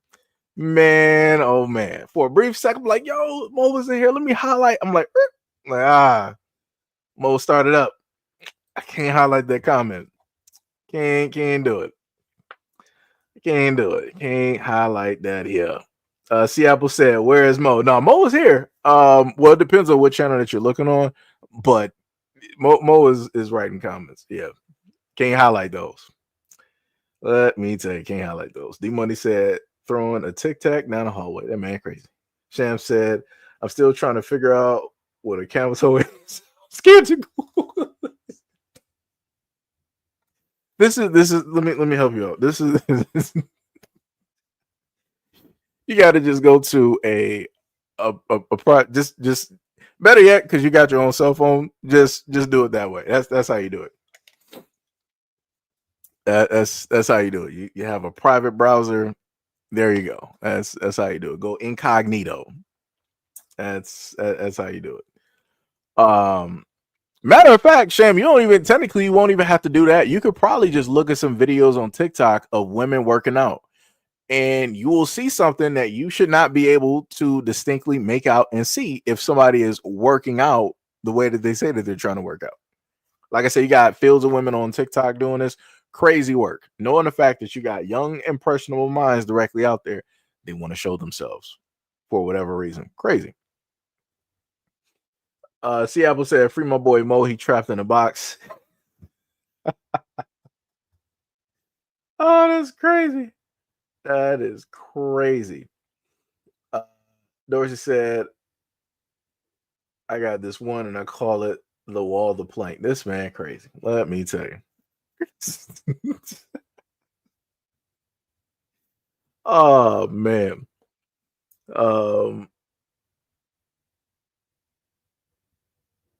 Yeah, see, Gail got you. See, Shan was like, oh my God. Wait, what'd you say? Oh my God, why? LOL. Wait, are you talking about Gail's explanation, or are you talking about what I said about incognito? But yeah, if you're talking about what Gail is, and everybody else is basically described, yeah, that's pretty much what it is. You got a lot of women on TikTok and social media that tend to do that, because I literally have a video, and it was this girl. She is in a parking lot. Her friend is filming her, unbeknownst to her, and she's wearing, of course, the what is it called, jeggings or the leggings, whatever those workout pants are. Um, she's wearing those pants, but she's trying to roll and pull them up so that when she walks directly into the market or whatever it is, that the print is clearly showing. And I'm like, what are you? I'm sitting up there looking at her. I'm like, dog, what are you doing? This is obviously, if you got to keep trying to do this, it's not meant to be. Like, you're trying to get some attention for like no reason at all, which is crazy. Obviously, the attention is lacking everywhere else. And the friend was recording. She was like, "What are you doing?" And then the girl would just like kind of drop down, like, "Oh, like what you talking about?" And I'm like, "Yeah, that's crazy." I'm like, "You're literally trying to prep yourself so you can walk into the store like that." And the crazy part is, I've seen, kid you not, you can see stuff like this during the summer. You'll probably see stuff like this in Walmart and a lot of other stores, because a lot of women like wearing those stretchy type of pants for that varying reason. And a lot of those women are not wearing underwear. Trust me, I done seen them. A lot of them are not wearing underwear, and that's crazy to me. I'm like, you got kids that barely come above your waist. So before they actually look and see you, they're looking directly at that. I'm like, can we call the police? Can we call the FBI? Can we get Chris Hansen directly out here? Like I said, no, it's crazy out here. Dorsey said, and yell out land hole. Yo, this man is going straight pirate out here. That's crazy. D Money said, "Yo, what's up, Moose Knuckle? Gator Lips, crazy." He said, "Remember, I'm a USMC vet, so we talk like sailors too." Yeah, I got you. Sham said, "Okay, I'm just gonna hide my hand." D Money said, "Show the video, Seji. Some of us want to." Nah. Like I said, I'm pretty sure I got people in the background waiting to sit up there and just try to hit me on something. Nah, I ain't about to give them no ammunition. Not at all. The only way I'll do it is if I happen to like put up a blur screen, then I'll do it. Like I said, I did that with some other videos as well too, and those were completely fine. That would be the only way that I would actually do it. But that'd probably take me a little bit, because I gotta try to make sure everything lines up so we ain't missing nothing. Gail said, "I don't want to be sized up like that." Miss me with that. Dorsey said, I respect the toe, but an elephant hoof is. Yo, the craziest part is, I know all of these descriptions. It's like, as soon as people say it, I know exactly what you're talking about. That's crazy. That is crazy. Sham said, "Doesn't that hurt or itch?" I don't know what to tell you. I would not know. I would not know what to tell you. Sham said, "Don't answer that. Let me just hide in the pillow." Third Eye said, "I refuse to talk to women who wear jeggings, leggings, and stretch pants in public. Bring modesty back." Yeah, I'm with you on that. Like I said, people need to actually like wear some type of clothes, trying to take the easy way out. I'm like, that don't make no sense. I understand that. All right, if you just coming out from like working out and stuff, I get that. That's cool, whatever. But it's like you're just starting your day like this and you don't even work out at all. Like, come on now. It's like, that you sitting up there wearing that off to basically give yourself the best look possible, even though you say that you're out here out and about and you're not even trying to go for no attention. When you left the house, you checked yourself as a woman. I know you checked yourself multiple times before you went out. Then when you went to the car, you checked yourself multiple times before you got out of the car. When you shut that door and you looked at the side mirror that you got, you checked yourself again. So like I said, can't nobody sit up there and fool me with this. I done grown up around women. I don't know too many women, and I done seen this enough times. I haven't seen stuff like this in high school. This is why I take so much time for a lot of girls to actually get back to class, because they're trying to make sure they look right, because the guy, their crush, is directly there, or some guys that they want attention. Like I said, it's crazy. It's diabolical. Gail said, Seji, not wait, quote, take the easy way out. I'm hollering. Dorsey said, I apologize to the ladies in the audience, but it's Saturday. Yeah, it's true. It is the weekend. It is the weekend. Sham said, I wear the jeggings, but under the sundress because no. But see, that's different though. That's different, Sham. You're doing that because you know that if you wear a sundress, the wind can happen to blow or something like that. I get that.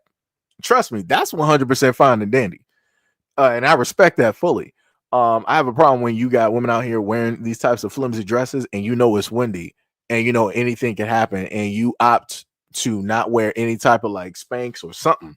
I'm like, that is crazy. And then you got some women out here that be walking just free as all get out, free as a bird. And you know that there's wind out here, or you know that your dress is not managed to the point where it's coming down to your ankles, and you decide to get the lowest thing that is at the bottom shelf of which you know you should be grabbing for. Like I said, I even cover videos like that. Like I said, it's crazy work. So like I said, I respect the fact that you acknowledge that, yo, I'm wearing a sundress. This is something I like to wear. Let me put some other pants on so that everything is fine and dandy when I go out. That's cool. No problem. See, Apple says sundress is it. That is bars. Third said women have work husbands, grocery store clerk husbands, gym crush husbands. They know they wearing it for them. That is facts. That is 100% facts. 100% facts on all of that. But you'll have a lot of women that'll sit up there and say that they are doing everything for themselves. Like I said, Nicki Minaj, she was one of the main ones. She was like, hey, the women dress for themselves. They don't dress for men. You're a liar. How do you think that you got a husband? How do you think that you had the many boyfriends that you had? Like I said, if you weren't dressing for men, then you would be dressing for women and you would actually be with a woman. But Nicki Minaj is not. Case in point, her name is Minaj, which means three, but she is just with another person. Correct?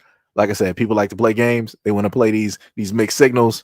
And Nicki Minaj is one of those people that also, along with Katy Perry, made certain types of actions directly out here fine and dandy. Like I said, Katy Perry, I kissed a girl and I liked it. I never in my life seen so many girls come out of nowhere to get attention, to just either quote that or to like randomly do, like, it was, like I said, it was a crazy time. Anything for attention. Anything for attention. Doris said it has double chins, and you know I ain't lying. That's that's crazy. Oh man, that is crazy. D Money said, I respect it, but I don't like it. Is it sundress season yet? This man. Basically, yes, it is sundress season. What was that? Let me see. What was it? Seattle said, oh, he responded to Gail. Gail says you critique sundresses, then says what Seattle said is bars. I just can't. I'm still a guy at the end of the day. I don't know what you want me to sit up here and say. I mean, what do you want me to? What do you want me to sit up here and do? Like I said, I'm honest, Gail. When I happen to go through, what is it? Social media, I happen to see stuff directly out there. I might throw a heart directly. I'm like, that looks nice. I'm like, yo, the way that the light is, the artistic. Again, it's the artistic point of view that women have when they decide to sit up there and take pictures. The artistic point of view looks great. Looks great. Like I said, the dresses and and everything. The way the sun is basically hitting, even though we know that people be magically putting on some random baby oil or cocoa butter. And I'm like, ain't you at a restaurant? Why are you so shiny at a restaurant? I'm like, hey, it works. You got it. Hey, it be like that. At least I'm honest, Gail. At least I'm honest. Seattle said, real recognize real. Yep. Rabbit said, Seji, I don't understand why some mothers go through that phase when they have the preteens. I have 4 neighbors showing her cheeks around 12 and 13-year-old boys and get mad when we look. Yeah, that's crazy. And this is I'm going to put it like this, right? I figure this the exact same way when I see some of these women saying that they're teachers and the way that they're dressed. I'm like, what's going on? I'm like, all right, cool. I get it. You do have a shape and all that other type of stuff. But I'm like, dog, like your dress is like, it is tight. It's like I could literally I'm like, why are you even wearing that? Like, we can't just have like teachers, female teachers just can't wear like normal clothes. And it's not like it'd have been like you know that you're teaching boys in your classrooms and you decide to wear the tightest thing. Even when I was younger, if I had an attractive teacher, I was looking at that attractive teacher. When I went to Halley Middle School, right? This is Detroit. We had, I forgot her name. Was her name Robinson or something like that? I forgot. The woman, she wore heels, so I want to say she was probably like 5'5", 5'6". I want to potentially say if she was not wearing a double bra that she might have had some work done or maybe naturally gifted, right? And then you could also see her butt as well too. The clothes that she would wear, they were presentable, but I'm like, I know that you're doing this in order to get attention because it wasn't just me sitting up there looking. The teacher that I complained to y'all about that I said that I disliked because of the comment that he made, Mr. Johnson, he was sitting up there looking directly at her. Right? Other male teachers looking directly at her, coaches looking at her, the male student body looking directly at her, and she knows this. So, like I said, this is how I know, like a lot of women, regardless of them saying, like, I'm not doing this for attention. Yes, you are. Because if you weren't, you would just roll up out of bed and go do your normal day, stank breath and everything. Right? You would do that. Men do it all the time because we don't care. If I need to just wake up and just go directly to the market, it is what it is. I might just spray on some Axe or whatever, and then after I'm done grocery shopping, I'm coming home and taking a shower. We do stuff like that because we don't care. We're just trying to go to and from. We're not trying to get prepped and prepared. Oh, let me go to the grocery store because I might see somebody I like, or I might see somebody that look kind of fine, and I might try to catch a. Nah, we don't. Man, I'm just trying to get my groceries. I'm trying to get in, get out. That's it. We ain't focused on none of that. We ain't focused on no attention. This is why you see a lot of dudes, they will literally come in with like some busted shoes, some gym shorts, and a hoodie, and they got the hoodie directly over their face. You can't even see who they is, and maybe some headphones. They head down and they just up there going to and from and just shopping. We ain't worried about whatever the women that's there. We are not worried. We are not worried. Now, on the other hand, I can't tell you how many times that I've seen women, even with young kids, I'm talking about they got 3 to 4 kids directly in the market and they're dressed to get attention.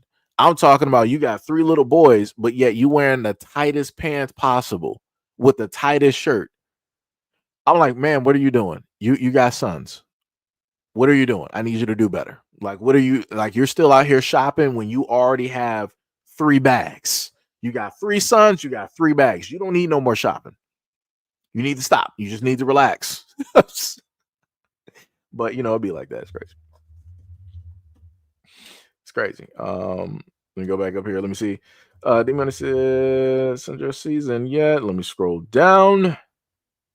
Dorsey said, I love women in any form, but my tolerance to delusional behavior is very low. That is facts. I'm right there with you on that. That is 100% facts.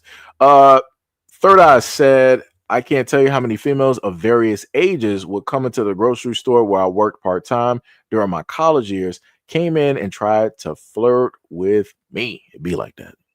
It'd be like that. Gail said, I must still be a tomboy. It'd be like, well, see, you know, the funniest thing is, I don't even know. She wouldn't even like watch this. Anyway, she don't even know what I'm doing. Anyways, there was a girl that I knew. She was a tomboy and everything. Beautiful. She was smart and everything. And this was back when I had went to a private school at a moment in time. All black, mind you. I'm just gonna say call her JoJo for short. Beautiful, cute, had the green eyes, everything, and whatnot or whatever. She was a straight tomboy. Like when I sit up there and mean that the girls would be off like trying to do, let's say, like hopscotch or stuff like that, and the boys are playing like basketball or playing like football or something like that. JoJo would come over there with us, and she's up there playing football. She's up there getting like dirty. She's up there trying to do, you know, like the backflips and all this other type of. That was the thing that attracted me to her. I'm like, word? I'm like, you into like the exact same stuff? I'm like, yo, what's going on? You know, that type of thing. So again, I'm not speaking for all guys, but you have guys out there that find things like that attractive. Like if you ask a lot of dudes out here, would you be attracted to a woman that knows about cars and how to fix cars and that would actually want to work or build a car with you? You would have some guys sign up real quick, like, yo, where's she at? Sign me up real quick. Because that's attractive, right? Because you're used to women be like, they want to look at Zeus Network, or they want to gossip, they want to do this, they want to go out with their friends and all this other type of stuff, and you know, whatnot or whatever. So, like I said, there is nothing wrong with tomboys directly out there. I sat up there and had one as a girlfriend at a moment in time. I knew another one, but that was when I was playing basketball. I told y'all that story before. I don't even know what happened to that girl. That was like, it feel like eons ago at this moment in time. But she was dope though. She was dope though, and I respected the fact that she played. And I showed my respect back by playing the exact same defense that I would play directly on guys. And she was still there. She was bumps, bruises, all of that. Like I said, I respected the hell. I hope I would love to know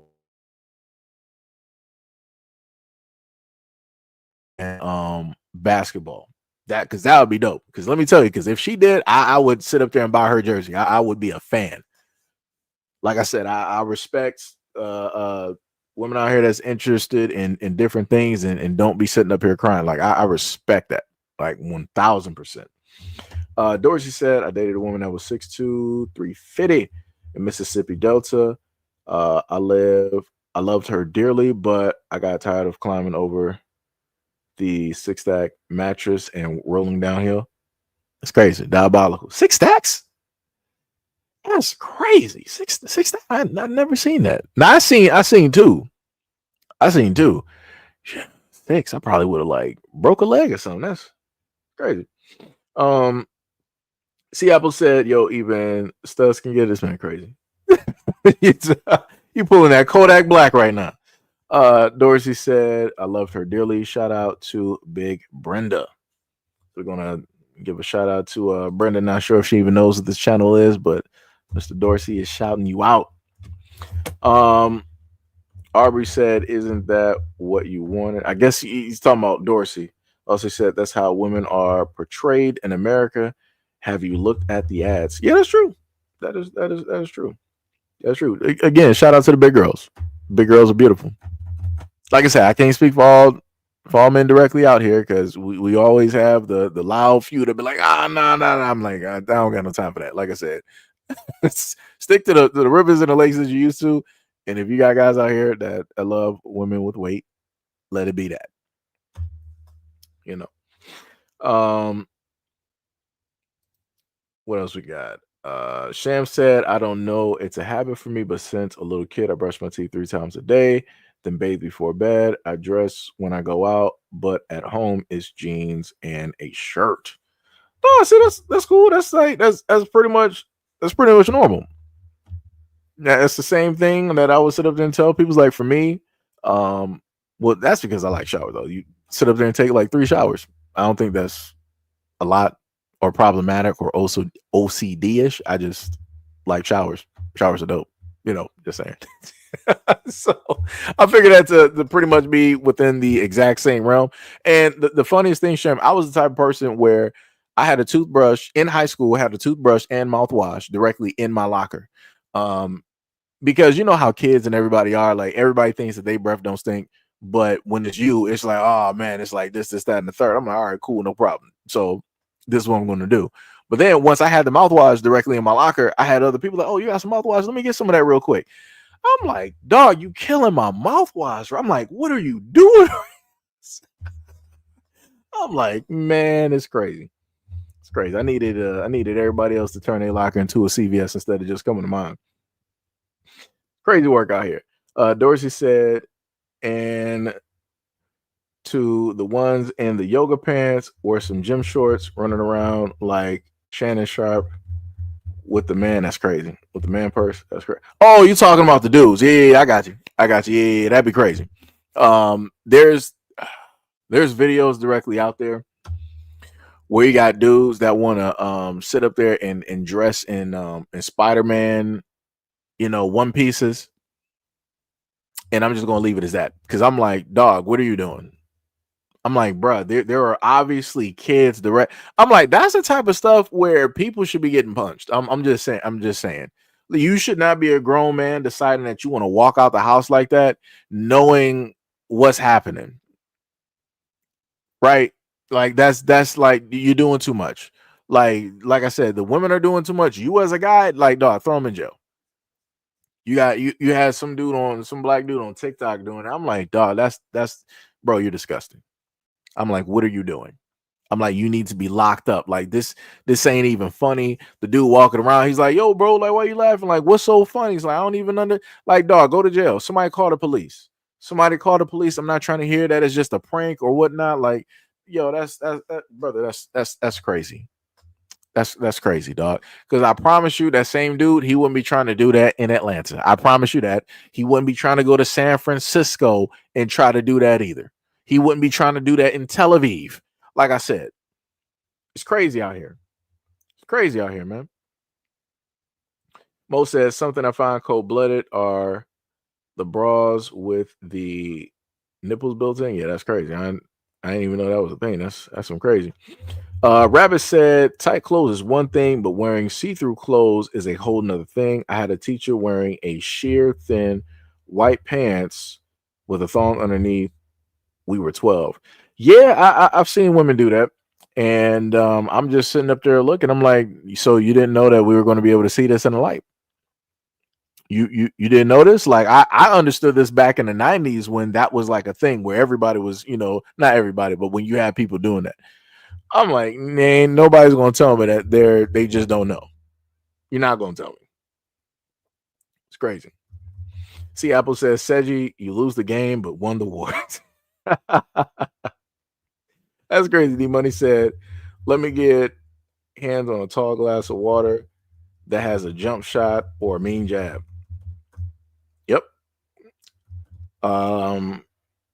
See, Apple said 35, 36 in a few days. Third Eye said, and mows lawns. Yeah, I've seen very few women that actually do yard work, to be honest with you. And I know some women that were homeowners, and they were a part of the rare few that would actually be out there doing stuff. He said at the time, Sham said, yeah, I did this too, because the school pizza makes your breath stink. I always had gum too. Yeah. Yep. Mahoko said, wait, you were saying that dudes are really out here wearing Mike Guy and Rock Lee One Piece tights. Yeah. Like, dude, when I tell you, like, some of the videos on social media are just like disgusting. It's like, yeah, I mean, just that, like, that's crazy to me. I'm like, dog, like, are you really got to seek attention like that, bro? Like, what are you doing? I'm like, you are a weirdo. Any guy that does stuff like you are a weirdo. You are a weirdo. Like, nobody needs to claim you. Like you're on some other side of like the universe or something, and we need the intergalactic police to intervene because that, like, yo, that's some criminal behavior. That is some real criminal behavior. Like, police needs to be called whenever dudes like that pull up to the scene. Like, that's, like I said, that's crazy to me. You could be anywhere else trying to do this madness. You opt to be out there in public where you got families and kids. Like, this is, like I said, I'd be losing hope. And again, that was somebody from the younger generation doing that. Somebody from the younger generation doing that. That's why I be saying sometimes I lose hope in humanity. Seeing a lot of stuff like this. It's crazy. Let me see. Sham said, I hit the gym, but my gym workout is swimming 3 days a week. 2 days, I do strength resistance. It's great to keep in shape, and it helps with depression. Bars. This man, Mo. This man right here. D said, women doing yard work. Yeah. That is dope. Third eye said, matter of fact, I need to go exercise. See y'all later. No problem, brother. Much love, respect, and appreciation for being here.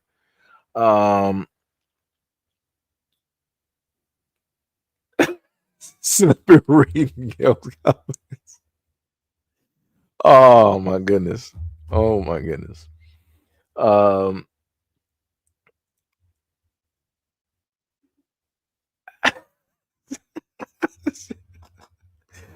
these comments are hilarious. Sham said, if I do that swimming, I'm drowning. Stop playing with me, lol. Ah, oh man. Oh my goodness. That's why I gotta stay out of the comment section. This man Seattle said, "Hey auntie, this man crazy, hilarious." Let me see. Yeah, I'm just gonna stay directly on task. Stay on task. Let's do that. I almost actually hit the wrong button just to let y'all know. But yeah, pretty much that was it. My people, that was pretty much it for the live stream at this moment in time. Thank you guys for being here. We've been here for about a good 3 hours and 19 minutes sitting up here talking about a variety of topics, irregardless of the clownery that just so happens to, pop up every now and again from the randoms, dealing with the topics and everything of that nature. But much love, respect, and appreciation. Shout out to any and all people that are currently here and that have been here for the longest time possible. What did Dorsey say? He said, old women in Florida be cutting grass when their husband is a trucker. Hey, I mean, well, that's down south. It's a little bit different. Women down south is, a little bit different versus like up north. Up north, women don't technically really do yard work like that. You may see some. The most you may see them do is plant flowers. But other than that, cutting the grass, spending about like a good like 45 to an hour cutting the grass and doing like the edging and stuff. Nah. And if there is a possible chance of them using any type of heavy tools, like maybe like some shears or like some edges for like the bushes or shrubs or something like that, they're doing that in the early morning. You'll find them at like 7, 8, 9, maybe 10 o'clock, because 10 o'clock, depending on where you are, it'll start to get, warmer. Sun is beaming. It's high up there. For me, I'm up there from like morning, afternoon. I don't care when I'm doing it. Like it's therapeutic. You sitting up there, playing your music, you sitting up there working, and then on top of that, you sitting up there sweating out, the toxins or the impurities, out of your body. Your skin is getting, clear and stuff like that. So for me, it's whatever. When it's hot outside, it's great. You get to just sit up there and just like you're sweating for about like a good 45 or an hour or whatnot, whatever. Everything is great. Let me see. D Money said finding a lot about this chat today. Yeah. This is you got some little remnants of the chat that used to be from some earlier years. Gail said peace and love.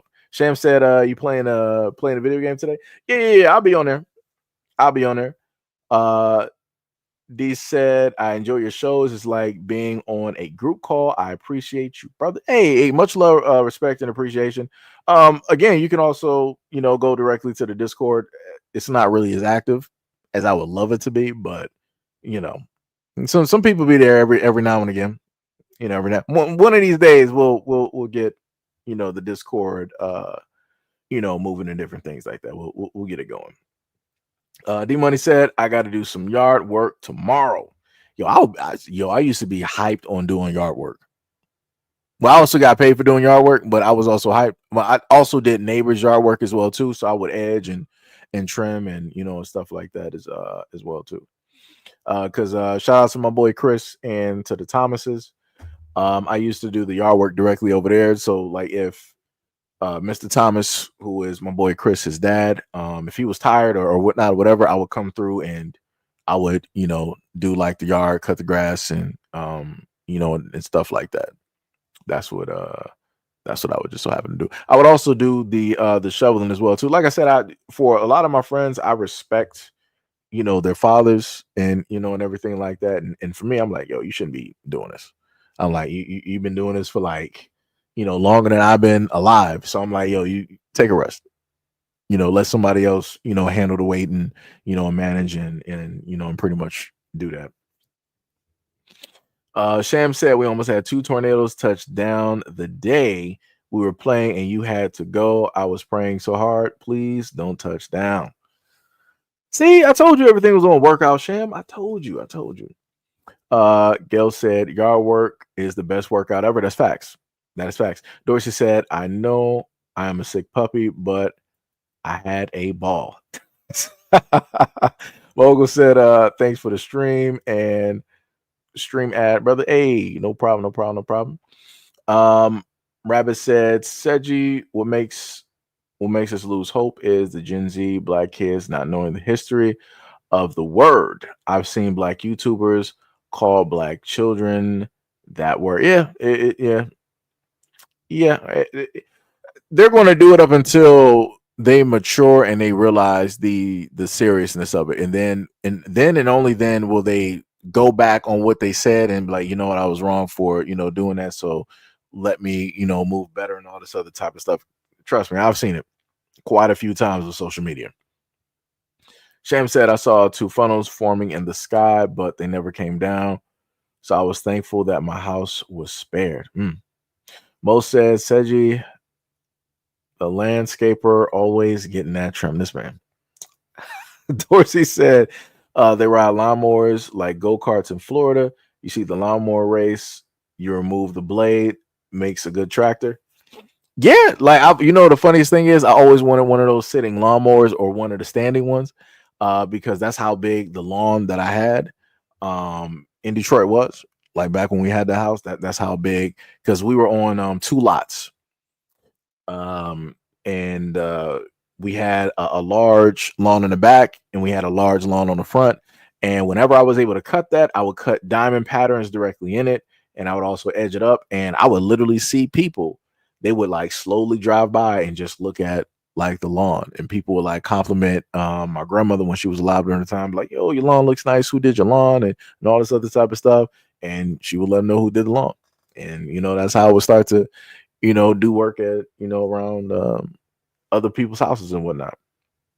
Dope stuff. D said I couldn't access the Discord. Wait, how come you couldn't access the Discord? Are you talking about you couldn't use the link or what was happening? Hold on, let me see something. Because the Discord is open. I don't think it's gonna rev up my computer too much, so it should be good. Matter of fact, let me shut down CapCut. Let me just do that. Let's make sure. Then I gotta put up Discord, so it's gonna take a little bit. I can hear my graphics card trying to rev up on me. And it really shouldn't be. All right, so we are good. Now I gotta go back. Okay, I got some messages I gotta look at. Oh, gotcha. Go to the Discord. All right, so to who's that? We got 3D. So I got you. That's the Discord right there. So that is the Discord. You probably got to like make a name, then you got to do the whole thing with the email, password, and all that type of stuff, confirm and whatnot or whatever.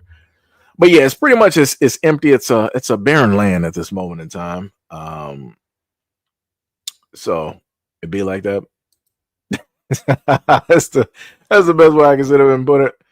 I mean, D Money came in there. Back in April, we got a few. We got Shan, we got D Money in there. We got C Apple. We got Sagwan in there. We got OG Cali. We got some people. Up in there and whatnot. We got some things going a little bit. C Apple said I used to use it a lot till I got some knowledge. Then I started calling people king or sister queen. Okay, I got you. Dorsey said you can actually modify your riding lawnmower to plow your garden. Some very good information. I will remember that the next time I happen to get my hands on a very nice lawnmower.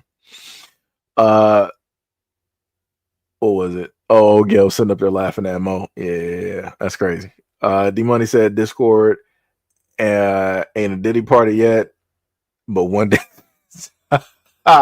Oh, nah. We ain't doing that. We ain't doing that.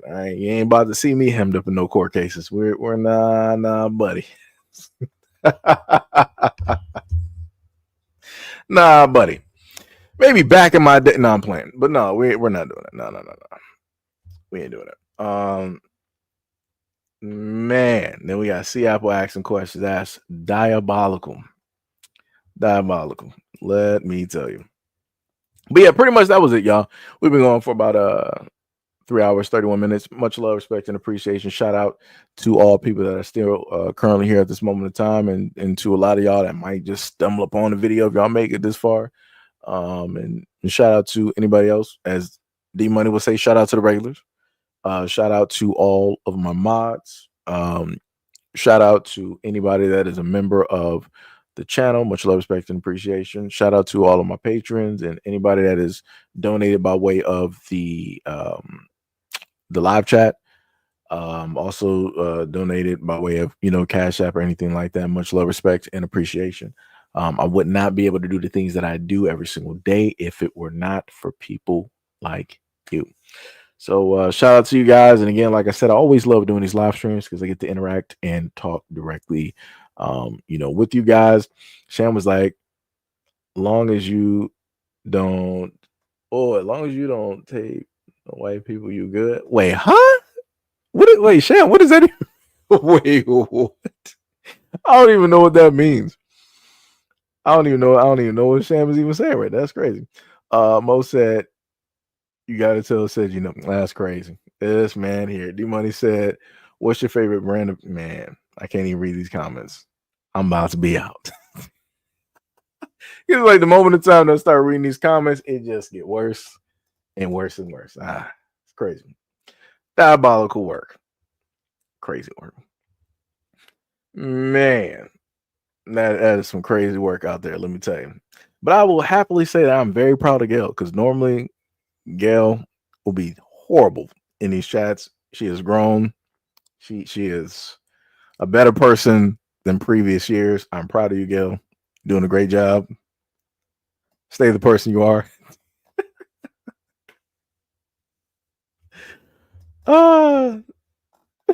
D Money was like, hold on, Sham Tape. What did you? That is crazy. Dorsey said, you ain't diddy nobody, LOL. Yeah, no, we're not. Not at all. Not at all. Not at all. Sam says, stay safe, eat well. I'm multi. She heard been ducked out of that one. She was like, I ain't about to catch me in nothing. Oh my goodness. Oh my goodness. But yeah, we out. That is it. So everybody, Sam was like, I'm hiding my pillow again. Hilarious. So again, for everybody, much love, respect, and appreciation. Go out there and have fun. It's a good Saturday. What time is it? It's about 6 o'clock. Yeah, go out there. Go out there and eat. Go to a restaurant, order some food. Go to catch some of the new movies.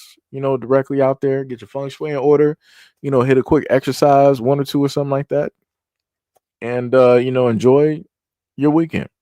So again, shout out this man, Mo. Shout out, much love, respect, and appreciation to everybody, and peace out.